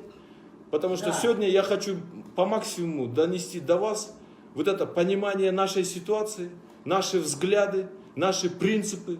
Самое главное, запомните, мы не мошенники, мы не воры, мы не преступники. Мы нормальные пацаны, которые хотим. И у нас нету денег. Мы без денег. Достор, продолжать етсін бе, Қанат байке, айтып қоғыла, Мақсат байке. Продолжать десеңер, лайк басқыла. Если надоело, давайте тогда прекращать. Я думаю, много мы уже сегодня наговорили, но вам с этим надо совсем... Еще давайте 15 минут. 15 минут достаточно будет? Да. Ну, хорошо, давайте. Еще 15 минут. Так что, ребята, нас ждет будущее не очень легкое. На вопросы нам нужно уже сейчас, понимая те угрозы, которые стоят перед нами, уже сейчас разрабатывать контрмеры, меры предосторожности и воздействия, реформ. Мы должны экономику за кратчайшее время просто перевернуть, совершить технологическую революцию в этой стране. Мы должны полностью нашу стратегию развития страны перевернуть. Мы уже не можем на старых технологиях уничтожать наши ледники и водные ресурсы, наш воздух и экологию. Потому что мы должны стать реально страной небесных гор, органической страной, которая будет производить самую чистую органическую продукцию в мире. Вот, из-за воды что будет? И за счет этого мы должны в мировой торговле занять ту нишу, которую нам предоставляют. Потому что такой чистейшей воды, как у нас, нигде в мире нету. Сегодня мой сын позвонил и говорит мне, папа говорит, там говорит, сейчас в интернете распространяется очень хороший фильм. Он говорит, 19 или 20 года выпуска, американские компании как раз сняли, оказывается. Там как раз обсуждается проблема воды и ледников в мировом масштабе. И почему мой сынишка это мне, и он мне ссылку скинул, потом мы с вами поделимся ею, чтобы вы обязательно посмотрели. Вот в этой американском фильме о ледниках говорится о Таджикистане. И там говорится, что Таджикистан за 40 лет лишился 1000 ледников. Понимаете? 1000 ледников в Таджикистане уже растаяло. Уже.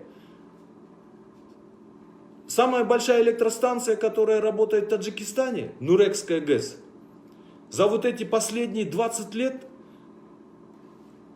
приток воды в этой Нурекской ГЭС сократился, оказывается, на 25%.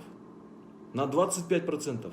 Поэтому Рахмон, все деньги, которые у него были в стране, он даже взял в долг у китайцев, нанял итальянских инженеров и попытался за вот эти 30 лет достроить свою Рагунскую ГЭС. Теперь они достроили в прошлом году плотину, и она стала номер 1 в мире по высоте. Рекорд Гиннеса. Понимаете?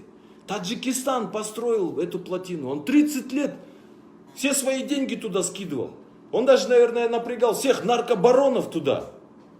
Но он поставил эту плотину. Теперь каждый год они ставят по 2 генератора. И вот теперь в Таджикистане, когда вся эта ихняя Рагунская ГЭС заработает, мощность Рагунской ГЭС будет 3600 мегаватт. Для сравнения, вся энергосистема Кыргызстана из 16 ГЭС и 2 ТЭЦ 3200 мегаватт было в советское время. На сегодня у нас этих мегаваттов нету. Я думаю, где-то в районе 2800-700 всего лишь. И тот дефицит, потому что у нас мощности совсем устарели. Понимаете, одна ГЭС Таджикистана по мощности превышает всю энергетическую мощность Кыргызстана. Вот что значит государственники страной управляют. Понимаете? Они эту электроэнергию, вырабатанную на этой ГЭС, теперь будут по проекту Касса-1000 продавать в Афганистан, в Пакистан, вплоть до Индии. Понимаете? У них будет приток чистейшей валюты. То есть они из воды делают электроэнергию и зарабатывают доллары. Доллары, миллиарды долларов будет. В среднем, если посчитать, я думаю, где-то около 5-8 миллиардов в год только от продажи электроэнергии Таджикистан будет зарабатывать. А для них это практически 100% ВВП Таджикистана. У нас в Кыргызстане не хуже возможности. По энергетическому потенциалу, водно-энергетическому, мы страна номер 1 в Средней Азии. Поймите, мы можем столько ГЭСов построить, что у нас всю страну можно пересадить на бесплатное электричество. Понимаете?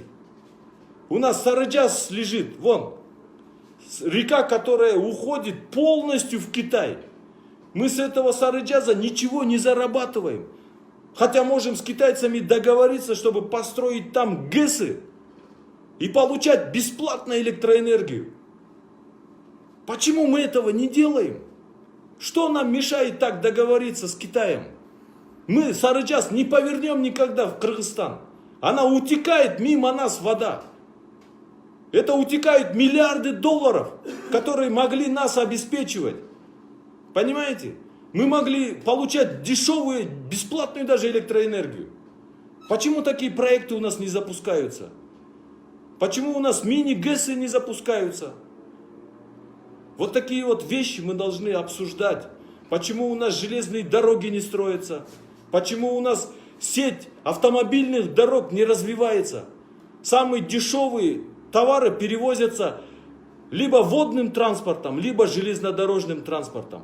Автомобильный транспорт, товар, который перевозится, он в 30 раз дороже железнодорожного. Понимаете? То есть мы должны товары, которые возить, даже этот транзитный наш потенциал на шелковом пути мы почему-то не можем использовать. Что нам мешает? Кто нам мешает? Коррупция. Давайте зададим эти вопросы. Почему депутаты эти вопросы не задают правительству? Почему не обсуждают они это? Нам что, кто-то войну объявил? Или мы кому-то что-то, запретили нам? Кто нам запретил это все? Я не понимаю. И чтобы вот эти вопросы задавать, мы должны привести в парламент депутатов, которые эти вопросы должны озвучивать, которые должны получить допуск к совершенно секретным документам государственного уровня, почитать и посмотреть, и попытаться объяснить народу, почему у нас ничего не получается, что нам мешает, или кто нам мешает это все делать. Понимаете? Вот для чего мы должны команду реформаторов привести в парламент, они должны стать депутатами. Потом мы должны постараться из этих ребят в правительство ввести реформаторов, чтобы полностью провести реформу всей государственной управленческой системы. Реформы. У нас мы должны это все за год сделать, успеть, за год. И мы должны такую стратегию выработать, назначить молодых ребят из них ответственными, а потом требовать с них. У нас нет времени на раскачку. Через 5 лет воды больше не станет. Наоборот, на 50% сократится. Если в Таджикистане сейчас уже на 25% сократилось, у нас, значит, тоже примерно на такой же процент уже сократилось. Ребята, понимаете? Мы просто не обращаем на это внимания, потому что никто об этом не говорит и не задумывается. Я как специалист, горный инженер, электромеханик, по второе образование я экономист. Я вынужден был, будучи сотрудником управления экономической контрразведки, получить второе экономическое образование, чтобы это все понимать. И теперь, когда, имея такой опыт контрразведки, анализа и прогноза, мы же это все понимаем, к чему мы идем, ребята. И вот эту всю правду мы должны озвучить президенту, потому что президента вводят в заблуждение. И премьер-министра тоже нашего вводят в заблуждение, потому что премьер-министр не энергетик, понимаете? Не энергетик. Он даже промышленность, транспорт не понимает. Ему это все должны объяснять специалисты, которые в аппарате работают. Но ребята в аппарате, если не заинтересованы, они и не будут ему ничего объяснять. Проблема в этом. Значит, мы должны поменять этих ребят, которые вот это все либо специально не говорят, не доносят, не объясняют. Вот в чем проблема.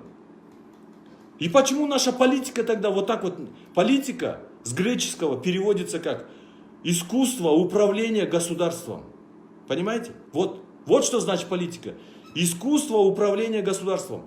Мы должны привести в управление государством людей, которые это понимают как искусство, как способ улучшить жизнь народа. Государство создается для того, чтобы народ хорошо жил. Не существовало, а жил. И мы эту жизнь должны сделать нормальной, чтобы всем хватало зарплаты, чтобы жить без взяток. Смысл жизни не взятка. Вы поймите. Ради этого, что ли, мы рождаемся? Собирать всю жизнь взятки? Так не должно быть. Не в этом смысл жизни. Мы должны, даже на госслужбе, если ты 40 лет проработал честно, то ты должен честно заработать этот свой миллион. И этот твой миллион, заработанный честным путем, по наследству должен перейти твоим детям и потомкам. И никто не должен его отобрать у тебя и у твоих детей. А наша нынешняя система такова. Пока ты живой, пока у тебя есть силы и полномочия, тебя не трогают. Когда ты умираешь, твои дети не могут защитить это все. И их просто дербанят. Понимаете? Поэтому у нас рейдерство не останавливается. Поэтому имущество Акаевых перетекало Бакеевым. От Бакеевых кому это все ушло дальше? Вот это рейдерство мы должны останавливать. То есть человек должен у нас на госслужбе заработать легально $1 миллион. И бизнесмен должен $1 миллион заработать нормально. И это нормально, это здоровые амбиции. Потому что человек должен это все делать ради того, чтобы обеспечить свои потребности. И наши дети, и наши внуки должны получить по наследству это. Если они будут умнее нас, они должны это все приумножить. И мы должны их этому научить. Мы должны им дать образование, чтобы они понимали, как из этого миллиона сделать 2 миллиона. А если родятся Цукерберги, Менделеевы, Циолковские, Янкумы, чтобы они могли сделать 10-20 миллиардов долларов. Технологии развиваются. Мы должны образование сделать не хуже, чем в Сингапуре. В Сингапуре, чтобы получить гражданство, человек должен сдать, оказывается, экзамен. И доказать свою специальность и уровень образования. Если он не сдаст экзамен, если уровень образования этого человека не совпадет с интеллектуальным развитием, требуемым в Сингапуре, вам гражданство и паспорт не дадут. То есть мы должны точно такую же политику сделать. Мы должны развивать образование для того, чтобы у наших детей был интеллектуальный потенциал двигаться дальше. Чтобы они стали лучше нас, жили лучше нас. Чтобы эти технологические революции совершали. А мы сейчас должны сделать то, что от нас зависит. Мы хотя бы должны вот эту коррумпированную систему поломать. И все-таки хоть раз в жизни сделать честные выборы. И давайте реально это все сделаем. Все, спасибо, друзья, большие за внимание. Я уже, наверное, всех вас утомил. Достор, барыңарга рахмат, барыңарга. Biz bir болсок эле жетишке жетебиз. Bir болбосок, мына айтып эле койчу. Мисалы жана мультфильм Манас жөнүндө көрдүңөр да, чоң казат жөнүндө мультфильм. Ошону $800 казаттык. Мисалчы, ошону мына Баарыбыз чогулттук. баарыбыз чогулттук. Эме еще мисалы дагы көп зат берди. Режиссер волонтер эле болчу, айтып коңузчу. Без зарплаты. Ак көңүл менен жасады баарын. Ак көңүл менен жасады, без зарплаты режиссер. Просто тияка бияка озвучкага акча кетет экен. Монтаж, тиги бу озвучка, бүт жадагы сүрөт тарткандар ошол эле балдарга кетти Анан акча. Сценарийди өзү жазды. Достор, бир эме фонд чоң казат ачылсын анда, официальный фонд чоң казат ачылсын. Ошол жака хоть 10 сомдон, 100 сомдон ыргытсаң көп кереги жок, айтып коңузчу. Биз миллиондорду алып анан бүт баарын айтып турабыз, каяка кетип атат, Күн сайын отчет болуп Отчет болуп турат. Күн сайын отчет. Кандай дейсиңер, достор? Анан эми 5 миллионубуз жок болсо, мал болуп калабызбы, кул болуп калабызбы? Ошодо. 5 миллионду пу деп 1 сомдон түкүрсөк 5 миллион сом чогулат. Анан порядочный миллионерлер бар, келсин. Порядочный только мисалы Шоро байке келип алса эмне деп дейсиң мына? Эми өз мээнети менен тапкан. Мисалы айтам, ал деле келем дебейт. Мисалы айтам да. Ошондойлор политический партия Улан Эсенгожоев мына биринчи сага кайрылып атам, Улан Эсенгожоев. Бүт командаңар менен ПАД ИГИДе чоң казат. Мекен ынтымагы келгиле. Атамекен келгиле. Турабы? Бүт таза дегендер. СДПКдан тазалар келгиле. Мен таза дегендерге барыңар келгилечи. Мен тазамын келгиле, достор. Мына офисте карасаңар чыгат уже бүт жерде эле бар, достор. Келгиле, толковый адамдар уже бир иш кылчу мал келди. Эми биргели. Буларда кандай 150дөн особнягы бар, 500дөн үйү бар, турабы? Бизде кыргыз мосттун астында жатпайбы? Ооба. Турабы? ушунун баарына баары айтып атат. Мейли, мисалы срок давности өтүп кетти. Мейли, зато всенародный шерменде болот, айтып койчу. Уят болот. Уят болот, Кыргызда деген уятка жыгылган өтө оор болот. Мисалы Жумалиев өлүп калганы жакшандан көрөчү, мисалычы өзүн мисалы Антпе. өлүп калгысы келет да керек болсо, ушунча шерменде болду. Кой. Антип айтпа, сыймак. Мен өлүмгө эмесмин, мындай. Просто айтам, ушунча шермендеси чыкты, мисалы Роза Манова көчү, мен сотко берсе бере берсин мени, уже и так эле берди. Сотко берсе чогуу барабыз баарыбыз. Достор, бизди эч ким токтото албайт, биз эч кимдин проектиси эмеспиз. Достор. Эми мен мисалы Максат байке жөнүндө айтайын. Күнүнө офиске келип 4 саат китеп окуйт экен. Анан Чоң Азат деген идеологияны жазып атат байкемчи. Чоң Азат деген идеология. Ошонун баарын уктабыз, Кудай буйрса. Бир күнү уктабыз. Достор, баарыбыз бир турсак эч ким тура албайт да. Туурабы? Мына достор, бирөөнүн бой без правилы болбогула, бирөөнүн астында курал болбогула, туурабы? Бир тургула, достор, бизди сатылып кетти, анан минтилип кетти, тигинтилип кетти дейт. Кудай сактасын, достор, Кудай сактасын. Сатылбайбыз. Давайте, достор, баарыңарга мына чогуу бириксек, эгерде мына миллиард деген долларларды коррупциядан койдуруп койгонго мүмкүн. Эч кимден суранбай эле, эч кимден, туурабы Максат байке айтсаңыз? Бүт мүмкүнчүлүктөрү бар. Ошонун баардыгын колдонуп калышыбыз керек. Андан тышкары бизде деген катылып жаткан акчалар өлүгөн. Ошолордун баардыгын ачыкка чыгарып, инвестор кылышыбыз керек. Ошентип деген өзүбүздө деген катылып жаткан акчаларды теневой легализацияны жасашыбыз керек дагы, экономиканы көтөрө турган инвестициялар ошолор. Коркпогула. Силердин акчаңарды эч ким урдабайт, тонотпойбуз. Биз андай дебил эмеспиз, айтпаңызчы, 10 миң киши. Биз жаңы инвестициялык программаларды ойлоп табышыбыз керек дагы. Ошол акчаңар деген эч жакка кетпейт. Наоборот, экономикага салсаңар, өзүңөргө деле пайда болот. Өзүңөр да ошондон процент аласыңар.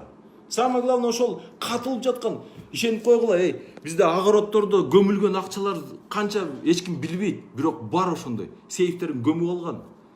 Гараждарында бетонго бекитип, эптеп-септеп каткан. Бизде подпольный миллиардерлер толтурады. Достор, могу банкты өнүккөн өлкөлөрдө 5% берет, айтып коюңузчу байке. Экономикалык система. 5% берет. Өнүгүп аткандарга, жаңы өнүгүп аткандарга 5, 6, 7% менен берет, айтып коюңузчу. Мына мурда күнү ошону түшүндүрүп берип коюңузчу. Бизде бүт банкка сайылып калышпадыбы? Бүт жана микрокредиттин организациясы. Мурда күнү Американын президенти Трамп алардын Америкасындагы акча чыгарган ФРС деп коет. Федеральный резервный системасындагы банктарына кайрылуу жөнөтүп атат. Американын экономикасын коронавирустан чыгарыш үчүн процент эмес, наоборот, минус процент менен. То есть акча доплачивать этет банктар. Түшүнүп атасыңар да? Эл төлөбөйт. Не то что процент, минус процент менен акча бергиле деп Трамп өздөрүнүн банкирлерин деген мажбурлап атат. Минус деген түшүнүп атасыңар да? Силерге 38 менен. А бизде болсо микрокредит. Не то что 0, не то что 5, 10 эмес. Бизде деген средний процент 18-ден 30-га чейин. 18-30% менен бир экономика дүйнө жүзүндө иштебейт. Иштеп болбойт андай. Бул только банкрот болгон экономика ошондой. Биз анда эмне? Өзүбүздү ушунча зордуктап, кыйнап, эмне деген бул экономиканда? Ушундай финансы кредит системанын кереги жок да анда. Ошон үчүн муну түп тамыры менен алмаштырыш керек. Ошону түшүнгөн, ошол реформаны финансы кредит системасына ушул реформаларды жасай турган жаңы экономист, жаңы көз караштар менен балдарды алып келишибиз керек. Мына Россияны көрүп атасыңар да, аякта күн сайын Хазин деген сүйлөп атат. Глазьев деген академиги, Путиндин советниги сүйлөп атат. Мына Путиндин экономикалык боюнча советниги азыр деген өкмөт башчынын биринчи орун басары болуп иштеп отурат. Ошондой Алар деген мурунку капиталисттик система менен келген тышкы батыш системасына азыр башкача жасайбыз деп, өздөрүнүн эгемендүүлүгүн киргизебиз деп, жеңилдетилген пайыздагы проценттерди, кредиттерди азыр мынакей берип атышат. Нефтиден чогулган акчалардын баардыгын миллиард долларларды азыр элге таратып атышат мынакей коронавируста. Мамлекет, мына нормальный мамлекеттерде ошондой болуп атат. Кытайды көрүп койгула. Кытайда деле ошондой. Дүйнө жүзүндө азыр бүт экономикалык системалар менен экономикалык көз караштар карама каршылыкка кирип, мынакей кризис ошондон келип чыкты. Биз мына совет убагында төрөлүп, билим алып, ошондой тарбия алганбыз.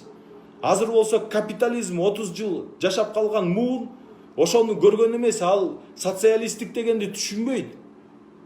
Бирок бүт батыш өлкөлөрү ошол социализмди деген өздөрүнө киргизип алышып, демократия деп бизге деген ошону жомок кылып айтып атышат. Биз анын баарын жашап өткөнбүз. Бирок биздин социализмди чыккынчылар сатып ийген.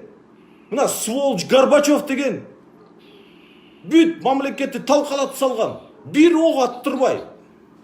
Ошол убакта коммунисттердин баарды бир ок аттырбай, биздин деген Кыргызстандын башкарып отургандары бүт бар деген ошого деген жол берген. Жол берген. Ошондон бери мынакей кыйналып отурабыз. 30 жылдан бери Кыргызстанда деген капиталисттик системаны түзүп ачкан. Капиталисттик. Акча.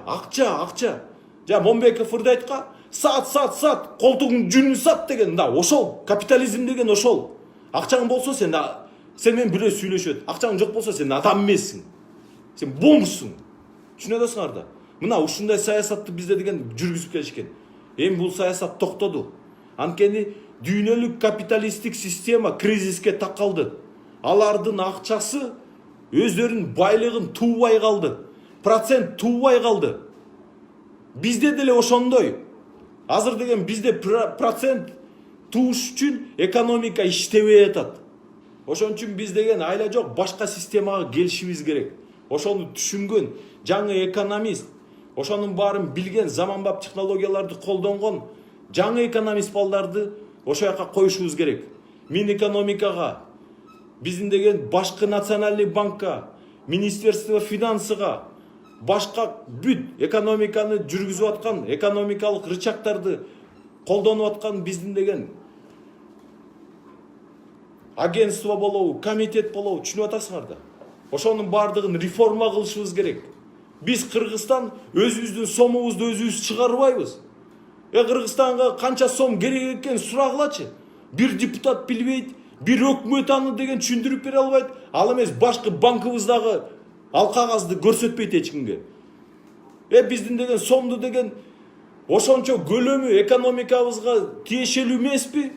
Ошо жетеби, жетпейби? Экономисттердин деген бир ойлорун да уга элекпиз, келгиле, экономический форум өткөрөлүчү, ошонун баарын талдайлы. Бизде деген аксакалдар бар, мына Айылчы Сарыбаев дегендер бар.